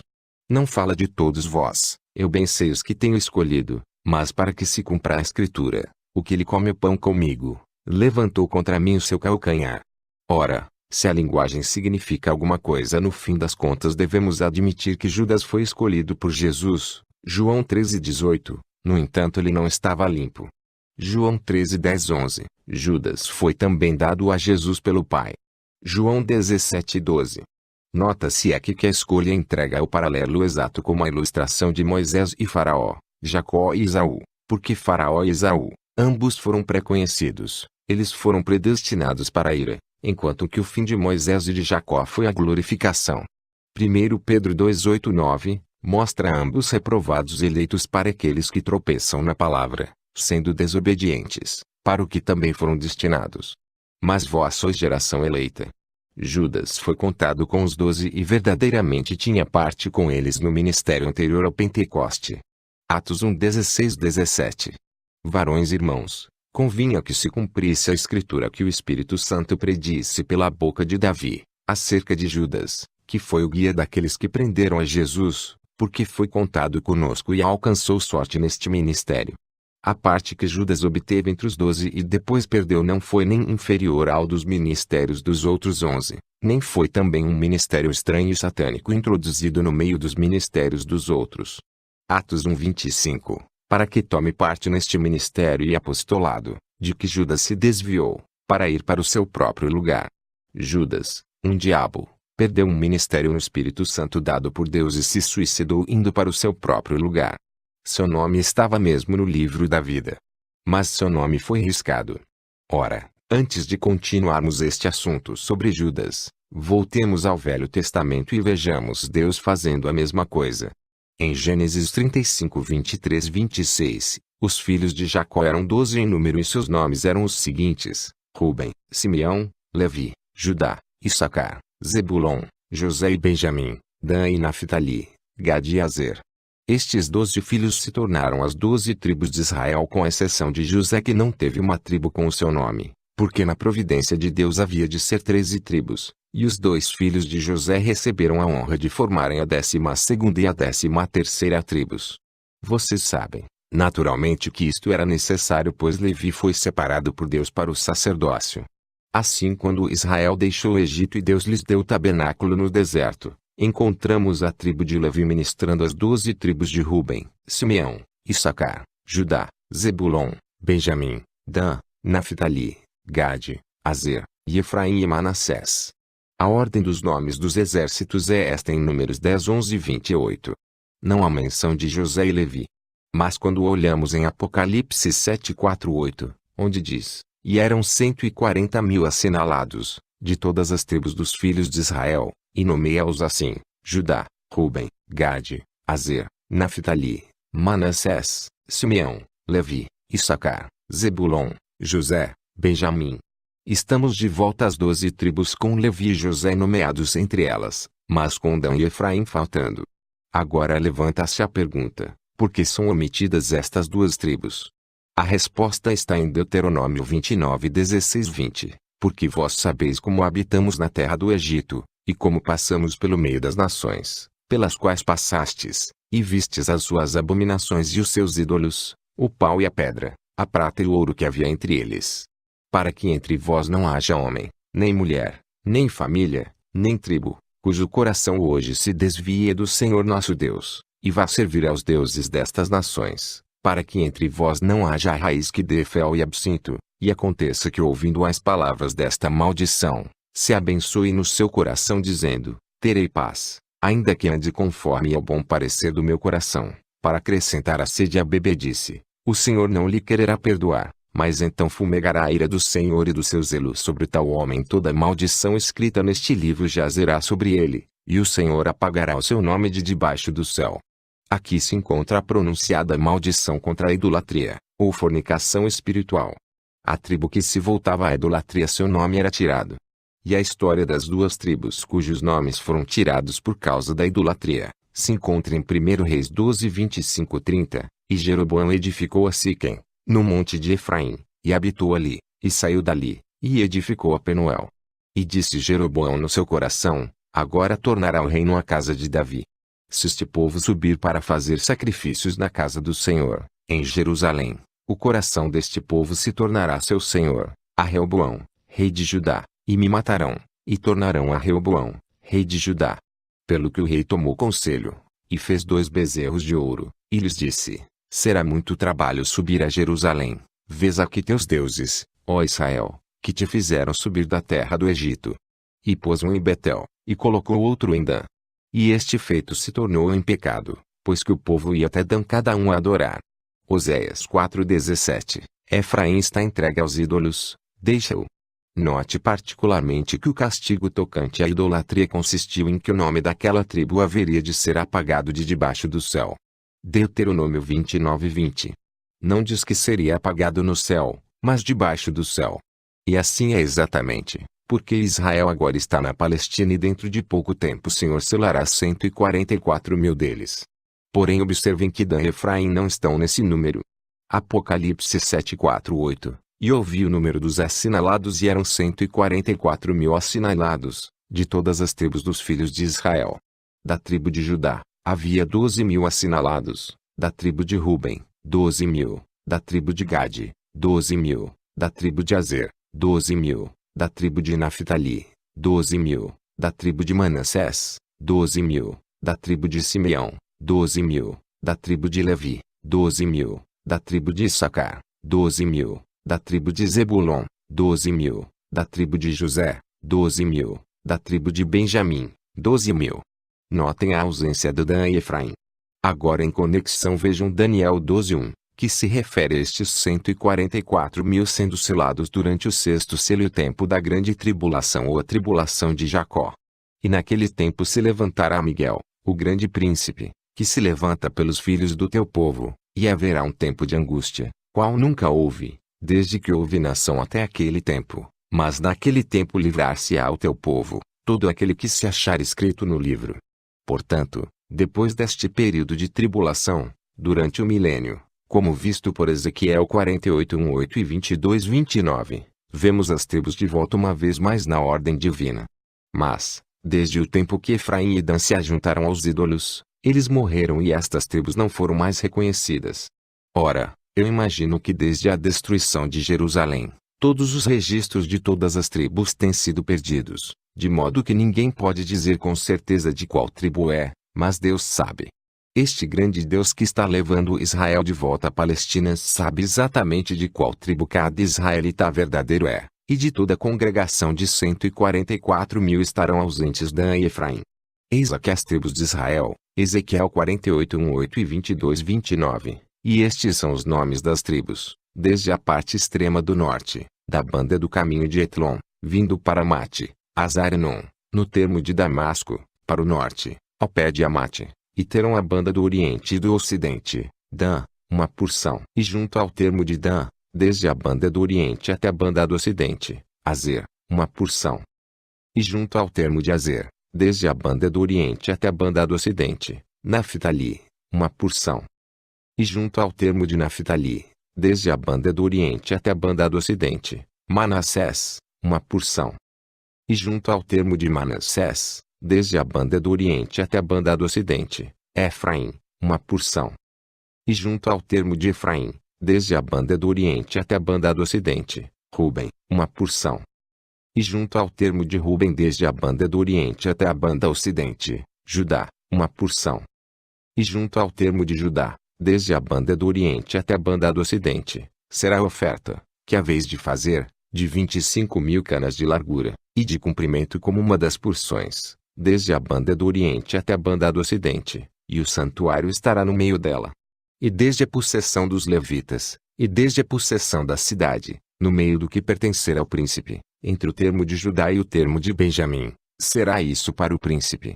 E quanto ao resto das tribos, desde a banda do oriente até a banda do ocidente, Benjamim, uma porção. E junto ao termo de Benjamim, desde a banda do oriente até a banda do ocidente, Simeão, uma porção.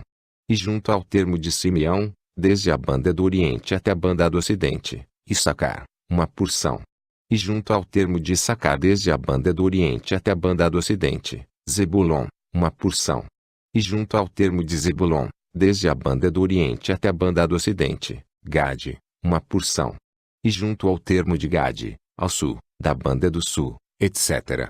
Outra ilustração que podemos tirar é a história de Israel deixando o Egito para a terra de Canaã. O propósito de Deus nesta era foi levar Israel de fora para dentro com a finalidade de que pudessem servi-lo. Assim, quando eles deixaram o Egito, todos eles saíram sob o sangue do Cordeiro sacrificado, todos eles passaram pelas águas do batismo no Mar Vermelho, todos eles desfrutaram dos grandes milagres, todos comeram o maná, todos beberam da rocha, e até onde as bênçãos externas e manifestações dizem respeito a eles, todos se envolveram em uma maneira semelhante e igual. Mas, quando eles chegaram a Moabe, aqueles que se associaram na festa de Baal-Peor, todos eles morreram. Suas carcaças caíram no deserto, porque houve aqueles que recusaram a palavra de Deus e se desviaram dela. Ora, é disto que fala Hebreus 6:1-9, o que veio a ser produzido na era de Pérgamo. Você não pode prosseguir somente com uma parte da palavra, você tem de tomar toda a palavra. Há pessoas que parecem envolvidas nas coisas de Deus quase 100%. Elas são como Judas. Ninguém senão Jesus conhecia exatamente que espécie de pessoa era Judas. Assim chegou o dia quando Judas fez exatamente o que Israel fez em Baal-Peor. Ele decidiu que devia se associar com as forças da falsa vinha, entrar na organização financeira e política da religião do anti-palavra, anticristo, e ele o fez. Ele era nécio. Os outros 11 não o eram. Eles não poderiam ser porque eram dos eleitos. Assim, quando Judas saiu e traiu Jesus, seu nome foi removido do livro da vida. Apocalipse 22:19. Agora estou certo que vocês têm notado que aqueles cujos nomes estão no livro da vida foram uma parte da ordem religiosa daquele dia que centralizava em torno do verdadeiro Deus e da adoração a Ele, embora não adorassem de acordo com a verdade, palavra. Como Judas, eles não percorreram todo o caminho. Vejam como Judas foi escolhido de Deus. Ele foi instruído na verdade. Ele compartilhou do conhecimento dos mistérios. Ele teve um ministério de poder conferido a ele e ele curou os doentes e expulsou demônios em nome de Jesus. Mas quando chegou o acerto de contas, ele se vendeu pelo ouro e poder político. Ele não subiu a Pentecoste para receber o Espírito de Deus. Ele estava desprovido do Espírito. Não se engane quanto a isto. Uma pessoa que é verdadeiramente batizada pelo Espírito Santo no corpo de Cristo recebendo a plenitude do Espírito estará na palavra todo o tempo. Esta é a evidência de ser batizado com o Espírito Santo. Judas falhou. Multidões falham exatamente aí. E quando falham em continuar na palavra, seus nomes são retirados do livro da vida. Para classificar mais ainda esta remoção de um nome do livro da vida, devemos estender nossos pensamentos a Israel nos dias de Moisés. Êxodo 32:30-34. E aconteceu que no outro dia Moisés disse ao povo: Vós pecastes grande pecado. Agora, porém, subirei ao Senhor, porventura farei propiciação por vosso pecado. Assim tornou Moisés ao Senhor, e disse: Ora, este povo pecou pecado grande, fazendo para si deuses de ouro. Agora, pois perdoa este pecado, senão, risca-me, peço-te do teu livro, que tens escrito. Então disse o Senhor a Moisés: Aquele que pecar contra mim, a este riscarei eu do meu livro. Vai, pois, agora, conduzi este povo para onde te tenho dito, eis que o meu anjo irá diante de ti, porém no dia de minha visitação visitarei neles o seu pecado. É mais do que evidente que nomes têm sido, e serão removidos do livro da vida até que chegue o tempo que não serão mais. Neste lugar específico foi por causa da idolatria, assim como quando Dan e Efraim perderam seus direitos como tribos por adorarem o bezerro de ouro. Todos que adorarem ídolos têm seus nomes removidos do livro da vida. Quando Israel rejeitou a liderança de Deus na coluna de fogo, e se converteu à adoração de bezerros de ouro, seus nomes foram removidos do livro da vida. Êxodo 32:33. Aquele que pecar contra mim, a este riscarei eu do meu livro. Se tal conversão de ídolos exige a penalidade da remoção dos nomes do livro da vida, então mais seguramente a rejeição de Israel a Cristo como Messias exigiria uma penalidade igualmente tão severa. Isto é exatamente o que acontece. No Salmo 69, que anuncia a humilhação de Jesus, diz nos versos 21-28, Deram-me fel por mantimento, e na minha sede me deram a beber vinagre. Torne-se a sua mesa diante deles em laço e para a sua inteira recompensa em ruína. Escureçam-se-lhes os olhos, para que não vejam, e faze com que os seus lombos tremam constantemente. Derrama sobre eles a tua indignação, e prenda-os o ardor da tua ira. Fique desolado o seu palácio e não haja quem habite nas suas tendas. Pois perseguem a quem afligiste, e conversam sobre a dor daqueles a quem feriste. Acrescenta a iniquidade deles, e não entrem na tua justiça. Sejam riscados do livro da vida, e não sejam escritos com os justos. Quando os judeus rejeitaram a Jesus, Deus literalmente passou dos judeus para os gentios. Atos 13, 46-48. Mas Paulo e Barnabé, usando de ousadia, disseram: era mister que a vós se vos pregasse primeiro a palavra de Deus, mas, visto que a rejeitais, e vos não julgais, dignos da vida eterna, eis que nos voltamos para os gentios, porque o Senhor assim nos mandou: eu te pus para a luz dos gentios, para que sejas de salvação até aos confins da terra. E os gentios, ouvindo isto, alegraram-se, e glorificaram a palavra do Senhor, e creram todos quantos estavam ordenados para a vida eterna. Isto não é para sugerir que não haverá mais nenhum nome das tribos de Israel permanecendo no livro da vida, porque muitos destes, mas não multidões, através do princípio da eleição estarão na era da igreja gentia e entrarão no corpo de Jesus Cristo, mostrando que seus nomes verdadeiramente permanecem no livro da vida. Também como demonstraremos, segundo o quinto selo, multidões de judeus martirizados receberão vestes brancas e a vida eterna pelo Senhor. Também os 144.000 serão selados na sua vinda, provando que seus nomes não foram omitidos também. Mas é ainda muito corretamente anunciado no Salmo 69 que são os ímpios ou injustos rejeitadores de Cristo e os destruidores de seu povo cujos nomes são removidos.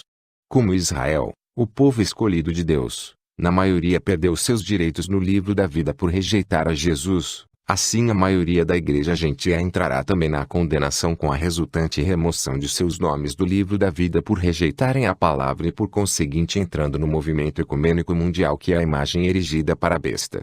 Há outro ponto para ser notado aqui. No julgamento do grande trono branco haverá uma separação de pessoas. O livro da vida será aberto e outro livro será aberto. Mateus 25, 31, 46. E quando o Filho do Homem vier em sua glória e todos os santos anjos com ele, então se assentará no trono de sua glória, e todas as nações serão reunidas diante dele, e apartará uns dos outros, como o pastor aparta dos bodes as ovelhas. E porá as ovelhas à sua direita, mas os bodes à esquerda. Então dirá o rei aos que estiverem à sua direita: vinde, benditos de meu Pai, possui por herança o reino que vos está preparado desde a fundação do mundo, porque tive fome, e destes-me de comer. Tive sede, e destes-me de beber. Era estrangeiro, e me hospedaste. Estava nu, e me vestiste. Adoeci e me visitaste. Estive na prisão, e foste me ver. Então os justos lhe responderão, dizendo: Senhor, quando te vimos com fome, e te damos de comer? Ou com sede e te damos de beber? E quando te vimos estrangeiro e te hospedamos? Ou nu, e te vestimos? Ou quando te vimos enfermo, ou em prisão e fomos ver-te?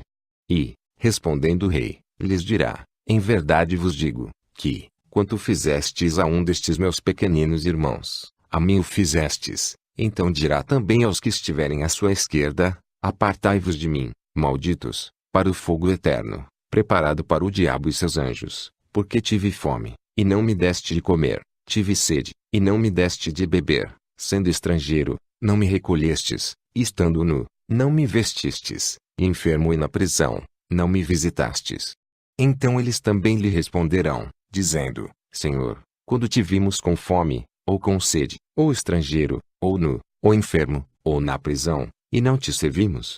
Então lhes responderá, dizendo: em verdade vos digo, que, quando a um destes pequeninos não o fizestes, não o fizestes a mim. Irão estes para o tormento eterno, mas os justos para a vida eterna.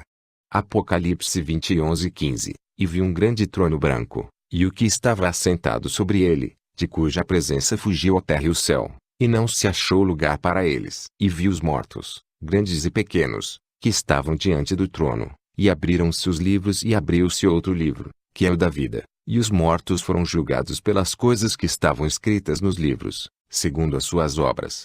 E deu o mar os mortos que nele havia, e a morte e o inferno deram os mortos que neles havia, e foram julgados cada um segundo as suas obras. E a morte e o inferno foram lançados no lago de fogo. Esta é a segunda morte. E aquele que não foi achado escrito no livro da vida foi lançado no lago de fogo. Ambos, os justos e injustos, estarão neste julgamento. Assim está dito. Estes justos não serão a noiva, porque a noiva se assenta com ele no julgamento. 1 Coríntios 6:2-3. Não sabeis vós que os santos hão de julgar o mundo? Ora, se o mundo deve ser julgado por vós, sois porventura indignos de julgar as coisas mínimas. Não sabeis vós que havemos de julgar os anjos? Quanto mais as coisas pertencentes a esta vida. Apocalipse 3:21. Ao que vencer lhe concederei que se assente comigo no meu trono, assim como eu venci, e me assentei com meu Pai no seu trono. Vejam, a noiva está com ele no trono. Como ela é para julgar o mundo, ela tem de estar assentada no julgamento com ele. Foi exatamente isto que Daniel viu. Daniel 7:9-10. Eu continuei olhando, até que foram postos uns tronos, e um ancião de dias se assentou. O seu vestido era branco como a neve, e o cabelo da sua cabeça como a limpa lã. O seu trono chamas de fogo, e as rodas dele fogo ardente. Um rio de fogo manava e saía de diante dele. Milhares de milhares o serviam, e milhões de milhões estavam diante dele. Assentou-se o juízo, e abriram-se os livros. Vejam, e a mesma cena, porque os milhares de milhares que estão ministrando, servindo são a noiva, porque quem ministra ao esposo, senão a esposa? Surge agora a pergunta, por que estão estes justos no julgamento? Não há outro lugar onde eles possam ressuscitar, porque há somente duas ressurreições e desde que eles não puderam estar qualificados para a primeira ressurreição, eles devem se levantar na segunda, que é a ressurreição para o julgamento. Aqueles que se qualificam para a primeira ressurreição, a noiva, não estão no julgamento. João 5:24. Na verdade vos digo que quem ouve a minha palavra, e crê naquele que me enviou, tem a vida eterna, isto é, o crente já é o recipiente da vida eterna que ele tem em sua possessão agora, e não entrará em condenação, não entrará em julgamento, é o que realmente é dito, mas passou, permanentemente, da morte para a vida. Notem, porém, cuidadosamente, Jesus deve ter ainda outro grupo em mente, que em uma certa ressurreição receberá a vida eterna. Eles a receberão na ressurreição, não a tendo previamente recebido como membro da noiva. João 5:28-29. Não vos maravilheis disto, porque vem a hora em que todos os que estão nos sepulcros ouvirão a sua voz, e os que fizeram o bem sairão para a ressurreição da vida, e os que fizeram o mal para a ressurreição da condenação. Ora, todos sabemos que João 5:28-29 não é o arrebatamento, porque somente os mortos em Cristo levantarão das sepulturas aquele tempo e irão em companhia da noiva viva que ainda está na terra. 1 Tessalonicenses 4:16-17. Porque o mesmo Senhor descerá do céu com alarido e com voz de arcanjo, e com a trombeta de Deus, e os que morreram em Cristo ressuscitarão primeiro. Depois nós, os que estivermos vivos, seremos arrebatados juntamente com eles nas nuvens, a encontrar o Senhor nos ares, e assim estaremos sempre com o Senhor. Porém diz em João 5:28-29 que todos vão sair da sepultura. Esta é a mesma ressurreição de que se fala em Apocalipse 20:11-15. Onde os mortos são levados perante o Senhor e julgados segundo suas obras, e todos cujos nomes não estiveram no livro da vida são lançados no lago de fogo. Agora enfrentamos a pergunta quanto ao porquê deles receberem a vida eterna no julgamento, desde que as epístolas parecem conclusivamente salientar que a pessoa tem de possuir o Espírito de Cristo ou então perecer. Embora pareça assim, não devemos deixar de dar crédito às palavras de Jesus, que mais explicitamente anunciam que alguns encontrados no livro da vida aqui, ou receberão a vida eterna antes da ressurreição ou depois dela. Paulo não se esquiva desta verdade, porque ele muito claramente diz em Filipenses 3:11, para ver se de alguma maneira posso chegar à ressurreição dos mortos. Ora, esta declaração é muito específica. Todos nós sabemos que todos estaremos numa ressurreição, quer queiramos ou não. Todos seremos ressuscitados. Assim Paulo dificilmente podia dizer, se de alguma maneira posso chegar à ressurreição dos mortos. A verdade da matéria é, ele não está dizendo isto. A leitura literal é, se de alguma maneira eu posso chegar fora da ressurreição dos mortos. Isto não é chegar à segunda ressurreição, ou ressurreição geral, mas chegar à primeira ressurreição, da qual é dito, bem-aventurados e santos aqueles que têm parte na primeira ressurreição. Sobre estes não tem poder a segunda morte, mas serão sacerdotes de Deus e de Cristo e reinarão com ele 1000 anos. A primeira ressurreição não tem nada a ver com a segunda morte. Este é o fim dos 1000 anos, quando todo o resto dos mortos viverá de novo. Haverá naquele dia aqueles que irão para a vida eterna e aqueles que serão lançados na segunda morte. Ora, não precisamos fazer conjecturas quanto àqueles que na segunda ressurreição receberão a vida. É-nos dito que será dada a eles na base de que tenham sido bons aos irmãos. Aqueles que são ressuscitados e lançados no lago de fogo serão tratados desta maneira por causa de seu maltrato aos irmãos. Desde que esta é a palavra de Deus, nós simplesmente a aceitamos. Não há argumento aqui, simplesmente uma declaração do fato. Para maior esclarecimento, notem especificamente as palavras de Mateus 25, 31, 46. Não está dito que um pastor está literalmente separando ovelhas de bodes, mas é como um pastor separando ovelhas de bodes. Não há ovelhas nesta área específica de tempo, julgamento do trono branco. As ovelhas estão em seu aprisco, elas ouviram sua voz, palavra, e elas o seguiram. Elas já têm vida eterna e não podem entrar em julgamento. Mas estes não têm vida eterna, e eles estão no julgamento. A eles é permitido entrar na vida eterna. Mas em qual base eles entram na vida eterna? Certamente não sob o fato que já tenham sua vida como a noiva, mas eles recebem-na porque foram bondosos a seus irmãos. Eles não são seus irmãos, isto faria deles co-herdeiros com Jesus. Eles não são herdeiros de qualquer coisa senão da vida. Eles não compartilham do trono, etc. Com ele, seus nomes devem estar no livro da vida e não removidos. Agora, por causa de seu amor ao povo santo de Deus, eles são reconhecidos e salvos. Sem dúvida, estes serviram e ajudaram os filhos de Deus. Talvez como Nicodemos e Gamaliel, eles permaneceram ao lado dos filhos em tempo de tribulação.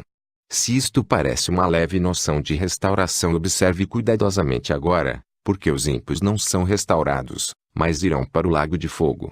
Os nomes de muitos dos destruídos estavam no livro da vida também, mas foram riscados porque eles falharam em honrar o povo de Deus, que era a palavra viva manifesta, epístolas vivas, em seus dias. Agora sejamos bem claros aqui. Estas não são as nações sendo julgadas indo para o milênio porque tenham abrigado e ajudado os judeus. Isto é muito claro por causa da conclusão desses versos. E os ímpios irão para a punição eterna, lago de fogo, mas os justos para a vida eterna. Não há registro de dois julgamentos onde os ímpios são lançados no lago de fogo. Somente a besta e o falso profeta são julgados no fim da grande tribulação. Não, este é o julgamento do trono branco, e eles são julgados segundo o que está escrito nos livros. É na segunda ressurreição que as almas que estão sob o altar, como é anunciado no quinto selo, Apocalipse 6, 9 e 11, recebem vestes brancas, e naturalmente a vida eterna, ou não haveria evidência de vestes brancas. E havendo aberto o quinto selo, vi debaixo do altar as almas dos que foram mortos por amor da palavra de Deus e por amor do testemunho que deram. E clamavam com grande voz, dizendo: Até quando, ó verdadeiro e santo dominador, não julgas e vingas o nosso sangue dos que habitam na terra? E foram dadas a cada um compridas vestes brancas e foi-lhes dito que repousassem ainda um pouco de tempo, até que também se completasse o número de seus conservos e seus irmãos, que haviam de ser mortos como eles foram. Pois bem, note especialmente que nenhum destes sob o altar foi morto pelo testemunho de Jesus. Eles não foram como Antipas, que foi morto por testemunhar de seu nome. Estes não são nascidos de novo, com vida eterna como possessão deles. Eles vieram na ressurreição e receberam vida por causa de sua permanência na palavra. E notem como estes estão clamando por vingança. Eles não podem compor a noiva. A noiva vira sua face e clama: Pai, perdoa-lhes, porque não sabem o que fazem. Estes são judeus. Eles têm de ser porque eles estão no quinto selo, e é no quarto selo que a noiva agente é levada no rapto. Assim, estes judeus não são nascidos de seu espírito. Eles nem sequer creem que Jesus é o Messias.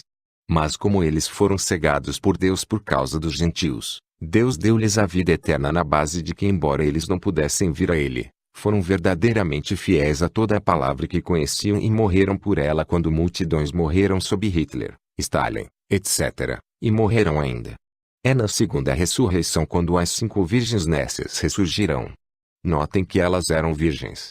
Elas não tinham o Espírito Santo, assim, deixaram de estar na noiva, quando as 5 sábias que tinham azeite se tornaram uma parte desta noiva. Mas estas pessoas, sendo um povo separado, um povo que tem o amor de Deus, e tentando permanecer na palavra, segundo o que conheciam dela, e sendo uma ajuda no trabalho do Senhor, ressurgirão no fim do tempo. Eles perderão o milênio. O que vocês podem começar a notar que estas verdades são muito mais importantes e maravilhosas do que temos crido. Todas estas pessoas têm seus nomes no livro da vida e seus nomes permanecem. Porém, quais os nomes que não permanecem? Aqueles do sistema mundial de igrejas que combatem a noiva. Estes sim são os que terão seus nomes removidos. Estes são os que se perderão. Eles serão lançados no lago de fogo. Vamos dar agora outro passo. Antes, porém, de fazê-lo, deixem-nos recapitular nosso caso até aqui. Primeiro de tudo, sabemos com toda a segurança que o propósito de Deus se firma na eleição. Foi proposto nele mesmo. Foi propósito de Deus gerar um povo com ele mesmo, que seria a noiva, a palavra. Ela foi escolhida antes da fundação do mundo nele. Ela foi preconhecida e amada antes mesmo de ter sido gerada durante as eras sobre a terra. Ela foi redimida pelo seu sangue e não pode nunca entrar em condenação. Ela não pode nunca estar no julgamento por causa de não poder ser imputado a ela. Romanos 4:8. Bem-aventurado o homem a quem o Senhor não imputa pecado. Mas verdadeiramente ela estará com ele em seu trono de julgamento, julgando o mundo e até os anjos. Seu nome, cada um de seus membros, foi escrito em uma seção do livro da vida do Cordeiro antes da fundação do mundo. Em segundo lugar, a outra classe. Seus nomes estão também no livro da vida e eles surgirão na última ressurreição. Tais como as virgens nécias e os justos, dos quais se fala em Mateus 25. Nesta classe estão também aqueles que não adoram a besta nem foram envolvidos no sistema do anticristo, mas morreram pela sua fé ainda que não estivessem na noiva, não tendo nascido de novo. Mas eles se levantarão na segunda ressurreição e entrarão na vida eterna. Em terceiro lugar, aos que estão na linha de fronteira como os cristãos, tais como vimos em Israel saindo do Egito. Estes têm seus nomes no livro da vida e suas obras escritas nos livros. Estes, tendo falhado em obedecer a Deus e sendo vazios do Espírito, ainda que os sinais e as maravilhas estivessem entre eles, terão seus nomes removidos do livro da vida. Entre os deste grupo estarão aqueles Judas que, embora totalmente vazios do Espírito, mas são religiosos, terão manifestações em suas vidas, e embora estando nos livros não foram eleitos nele. Outros, tais como Balaão, estarão neste grupo. Em quarto e último lugar estarão aqueles cujos nomes não foram nem jamais serão escritos nos livros. Estes tais são encontrados em Apocalipse 13:8 e Apocalipse 17:8, e adoraram-na todos os que habitam sobre a terra, esses cujos nomes não estão escritos no livro da vida do Cordeiro que foi morto desde a fundação do mundo.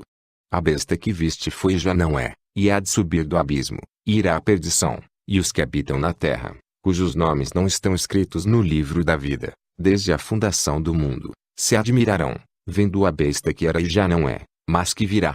Jesus disse que um certo grupo aceitaria um que viesse em seu próprio nome. Este um é o anticristo. E isto é exatamente o que está escrito deles em Apocalipse 13:8 e 17:8. Estes foram ordenados por Deus, mas não para a eleição. E neste grupo se encontram aqueles tais como Faraó. Dele se diz: para isto mesmo te levantei. Vasos de ira, preparados para a perdição. Romanos 9:17 e 22. Nenhum destes seriam colocados nos registros da vida. Eu não estou dizendo que não há registros deles. Sem dúvida que há alguma espécie de registro deles, mas não nos registros da vida. O propósito de sua existência é tratado de maneira superficial na última parte deste livro, mas podemos acrescentar mais duas escrituras. Provérbio 16:4. O Senhor fez o ímpio para um dia do mal. Jó 21:30. O mal é preservado para o dia da destruição, e é arrebatado no dia do furor. Desde que esta porção da palavra é difícil para a mente humana aprender, ela deve ser aceita e crida pela fé. Alguns ficarão ofendidos pelo que tenho anunciado porque falham em compreender a soberania de Deus que estabelece que Deus é Deus, e porque Ele é Deus uma pessoa não pode destruir seu conselho ou contrariar sua vontade e propósito, mas Ele, sendo onipotente, está dirigindo todos os negócios e fazendo o que quer que Ele deseja com toda a sua criação porque eles foram criados pelo seu beneplácito. Por conseguinte, como disse Paulo, se Deus tomasse um pedaço de barro e fizesse deste mesmo pedaço de barro um vaso para honra e outro para desonra, Quem poderia ficar ofendido e clamar contra ele? Que ele tem o direito de fazer isto no terreno da criação somente, não podemos negar. No entanto, ele vai mais além, porque segundo Romanos 14, 7 e 9, temos a prova irrefutável que Jesus pagou o preço de compra do mundo todo, e por isso ele pode fazer como bem quer com o que é seu. Porque nenhum de nós vive para si, e nenhum morre para si. Porque, se vivemos para o Senhor vivemos, se morremos para o Senhor morremos. De sorte que, ou vivamos ou morramos, somos do Senhor. Foi para isto que morreu Cristo e tornou a viver para ser Senhor, tanto dos mortos como dos vivos. Propriedade, não parentesco. Isto é também estabelecido em João 17:2, assim como lhe deste poder sobre toda a carne, para que dê vida eterna a todos quantos lhe deste. Agora, se imputamos onisciência a Deus, devemos também aceitar que ele é perfeito em sabedoria e justiça.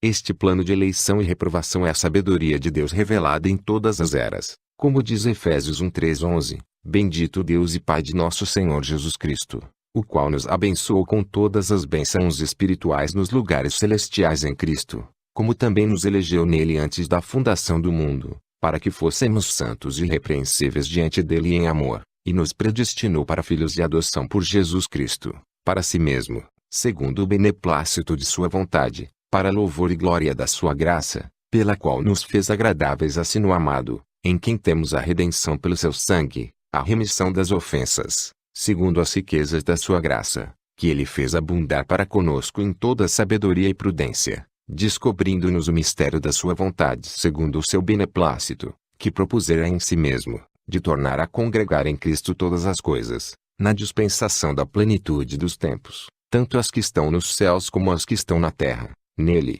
digo, em quem também fomos feitos herança, havendo sido predestinado conforme o propósito daquele que faz todas as coisas, segundo o conselho da sua vontade. Assim se Deus tem designado deste modo que haja aqueles cujos nomes estejam colocados em uma seção do livro da vida do Cordeiro e não podem ser apagados porque eles são os nomes de sua noiva, então devemos aceitá-lo.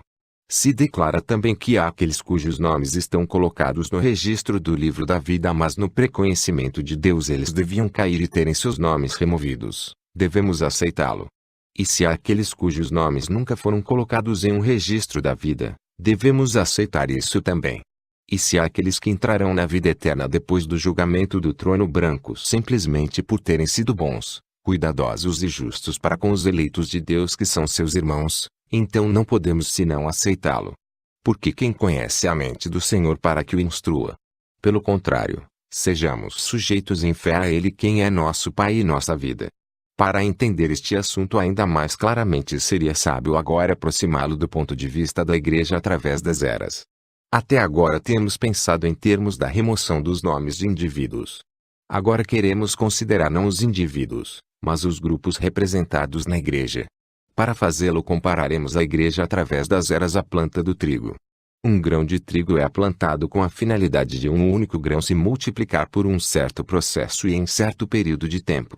Esta única semente morrerá, mas em morrendo, a vida que estava nela surgirá em uma planta que por sua vez será portadora desta vida que é para voltar à forma original de uma maneira multiplicada. Jesus, a grande semente real, morreu. Aquele sem nenhuma mancha é a vida da Igreja, está no meio da Igreja durante todas as 7 eras da Igreja, dando sua vida à Igreja, a portadora, com a finalidade que sua própria vida seja reproduzida em corpos como o seu na ressurreição. É na ressurreição que a semente real verá muitas sementes reais como ele mesmo, e elas serão como ele é, pois João diz, nós seremos como ele. Era a isto que João Batista estava se referindo quando ele disse que o Jesus ajuntaria o trigo no celeiro. Esta foi a ressurreição onde os redimidos que foram eleitos para a vida eterna estão. Pois bem, o registro desta planta de trigo cujo fim é reproduzir a semente original em uma forma múltipla está no livro da vida. Eu repito, a história ou registro desta planta de trigo é o livro da vida, do qual uma parte do livro da vida é o registro da vida eterna. Uma seção do livro da vida. Isso é convincentemente visto examinando a planta do trigo. Uma semente é plantada. Logo uma folha é vista. Mas esta não é ainda o trigo. Depois ela cresce em uma haste. Esta não é ainda o trigo. A vida está ali, mas não o trigo. Depois no final da haste sai um pequeno cacho que produz uma borla. É somente a planta, pois não há trigo. Depois a planta é polinizada, e vemos crescer a casca. Esta é igualzinho ao trigo, mas não é a semente ainda. Então é que é formado a casca do trigo. Agora é que ela chegou a ser o que era originalmente. Agora o trigo maduro é colhido. Jesus Cristo morreu. Ele deu sua vida. Esta vida devia vir de volta à igreja e levar muitos filhos iguais a ele mesmo para a glória na ressurreição. Mas como a semente do trigo tinha de ter uma portadora para produzir a semente do trigo multiplicada, assim como deve haver uma igreja que seria portadora da vida de Cristo. Como a folha, haste, borla e casca foram as portadoras para a semente, mas não a própria semente, assim a corporação da igreja através das eras, tem sido a portadora da verdadeira semente, embora não sendo ela em si mesma a semente. É por isto que podemos dizer que o livro da vida é toda a planta do trigo. Repassemos isto novamente. Eis aqui a planta original que foi plantada. Ela produz um broto. Este não é ela. Ele produz uma haste. Esta não é ela também. Eis que vem as cascas na qual o trigo é para formar. Esta não é a semente ainda. Aparece a borla. Depois o pólen cai nestes pistilos. Parte desta planta é vivificada. Algo desta semente original que sobe através do resto da planta se transforma na semente. Porque toda a planta não entra na semente. Porque ela foi criada para este fim. Somente uma parte desta planta pode voltar a ser semente, porque somente uma parte da planta do trigo é um trigo de vida eterna. Vocês têm um perfeito tipo disto em Israel deixando o Egito. Eles saíram em cerca de 2 milhões. Todos escaparam através do sangue sacrificial. Todos foram batizados no Mar Vermelho, todos saíram das águas gozando as manifestações e as bênçãos do Espírito Santo. Todos comeram o alimento dos anjos, todos beberam da rocha que os seguia. Porém, com exceção de poucos, eles foram nulos, mas transportaram os filhos que deveriam segui-los e entrar na terra de Canaã. Nem todo Israel é Israel. E todos, com exceção de uma pequena minoria, têm seus nomes riscados do livro da vida. Temos o mesmo hoje na igreja. Nomes vão ser riscados do livro da vida. Nenhum nome será apagado do livro da vida eterna, porque este é outro registro embora estando no livro da vida. Este é o registro. Deus nos tem dado a vida eterna, e esta vida está em seu Filho. Aquele que tem o Filho tem a vida eterna, e aquele que não tem o Filho não tem a vida eterna. E estes que têm esta vida estavam nele antes da fundação do mundo. Eles foram escolhidos nele antes da fundação do mundo.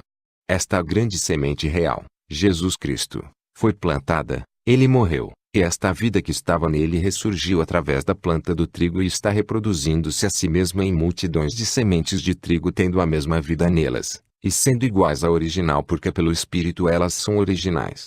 Agora podemos ver porque a noiva, ela estava nele como Eva estava em Adão, redimida, comprada de volta pelo dono original, não pode jamais ter os nomes de seus membros retirados do registro. Ela é uma parte dele. Ela está no trono. Ela não pode nunca ser julgada. Cada um na noiva é um membro dele, e ele não perde nenhum. Porém isto não é em referência a tudo no livro da vida. Porque entre eles estão até aqueles como Judas, etc., que têm parte no registro, mas seus nomes são removidos. Podemos ver aqueles que vêm nos últimos dias, e depois tendo feito obras maravilhosas, Jesus dirá que ele nunca os conheceu. Não é que ele não tenha consciência deles. Sua onisciência impede isto, mas eles não foram pré-conhecidos como que estando na noiva, e nem foram preconhecidos entre os justos da segunda ressurreição. Eles não produziram fruto, porque eles estavam fora da palavra, não habitaram nela, e eles, por conseguinte, foram sentenciados à morte. Assim como temos anteriormente demonstrado, há aqueles que permanecem com a noiva e são auxílio e conforto para ela. Estes têm seus nomes permanecendo no livro da vida e entram na vida eterna. Finalmente há aqueles tais como Faraó que nunca tiveram seus nomes no livro da vida e estes são lançados no lago de fogo também. Assim o grão de trigo que se tornou uma planta para a colheita é o registro da igreja. E assim como nem toda planta do trigo é semente do trigo, e assim como nem toda planta é usada na colheita, assim também acontece com a igreja. Toda a igreja não é a noiva, e nem tampouco recebe toda ela a vida, mas uma parte dela é ajuntada no celeiro, e uma parte dela é conservada para que possa entrar na vida eterna na segunda ressurreição, parte da qual é considerada a palha e é queimada no lago de fogo. E foi isto exatamente o que disseram João Batista e Jesus, pois João disse que o trigo seria ajuntado no celeiro e a palha queimada. Jesus disse: colhei primeiro o joio, e então ajuntai o trigo. O movimento ecumênico atará em molhos as igrejas, porque o joio deve ser atado primeiro, e embora o seu fim seja o queima, eles não são queimados na época em que são atados, mas são reservados para uma data posterior, que será o final dos 1000 anos, ou a segunda ressurreição. Porém, uma vez que o joio é atado, pode-se então ter lugar o arrebatamento, e de fato acontece em algum tempo entre a amarra do joio e a revelação do Anticristo. Depois virá o dia quando todos estarão juntos, como visto em Daniel. O rei estará ali com sua noiva e em frente deles estarão as multidões que devem ser julgadas. Sim. Todos estarão lá. Todos os livros serão abertos. É feita uma disposição final de tudo. A cefa findou-se realmente. Os livros, uma vez abertos, são fechados. Concluindo este assunto por ora, deixem-me referir a uma declaração feita ao começo, onde disse que nenhuma escritura fala do Senhor presentemente compilando um registro de nomes. De fato é assim. Porém há uma escritura apontando uma compilação futura. Ela se encontra no Salmo 87. Este salmo fala do Senhor escrevendo os nomes de todos os filhos nascidos em Sião. De forma alguma pode ser presumido que Deus tem de esperar até o fim das eras ou este período de tempo tratando com Sião a fim de conhecer todos que podem nascer em Sião. De novo, isto o impede o onisciente. Certamente ele conhece todos que encerram este número. Mas que é isto? Não é simplesmente a lista revisada na qual Deus simplesmente coloca um novo registro destes nomes que permanecem depois da segunda ressurreição e pertencem a Sião. Certamente, que é isto? E confessarei o seu nome diante de meu Pai e diante dos seus anjos. Uma chamada no céu. Morrendo o homem, porventura tornará a viver? Todos os dias de meu combate esperaria, até que viesse a minha mudança. Chamar-me-ás, e eu responderia: afeiçoa-te à obra de tuas mãos. O grande pastor está chamando suas ovelhas pelo nome. A voz criadora de Deus está chamando-os do pó ou mudando seus átomos mesmo que não tenham adormecido. É o rapto. É a grande ceia do casamento do Cordeiro e sua noiva. Mas arrebatamento não é a única chamada. Lá na segunda ressurreição, no grande julgamento do trono branco, os nomes serão confessados perante o Pai e seus anjos. Ora, nos é dito por aqueles que conhecem, que o som mais doce para os ouvidos de uma pessoa é o som de seu próprio nome. Como as pessoas amam ter seus nomes perante o público. Como amam a aclamação. Porém voz terrena jamais pronunciou seu nome tão docemente como a voz de Deus pronunciará seu nome se estiver no livro da vida e permanecer lá para ser revelado perante os santos anjos. Que dia maravilhoso quando ouvirmos Jesus dizer: Pai, eles confessaram o meu nome perante os homens nos dias de sua peregrinação na terra. Agora eu confessarei seus nomes perante ti e todos os anjos celestiais. Quem tem ouvidos, ouça o que o Espírito diz às igrejas. Uma vez mais o Espírito tem falado. Uma vez mais temos recapitulado o registro do que o Espírito disse a outra era. E temos achado o registro correto. Passou-se outra era, e foi cumprida exatamente como ele disse que seria. Que consolação que é para nós que esperamos fazer parte da noiva do último dia, porque isto faz nossos corações saltarem de alegria, porque ele é fiel e executará cada uma de suas promessas. Se ele foi fiel e verdadeiro aos da era de Sardes, então ele é igualmente fiel e verdadeiro para a nossa era. Se eles pela sua graça e poder foram recebidos e louvados por ele, também nós o seremos. Vamos por conseguinte, a perfeição é encontrar o Senhor nos ares, e para sempre estaremos com ele. Amém.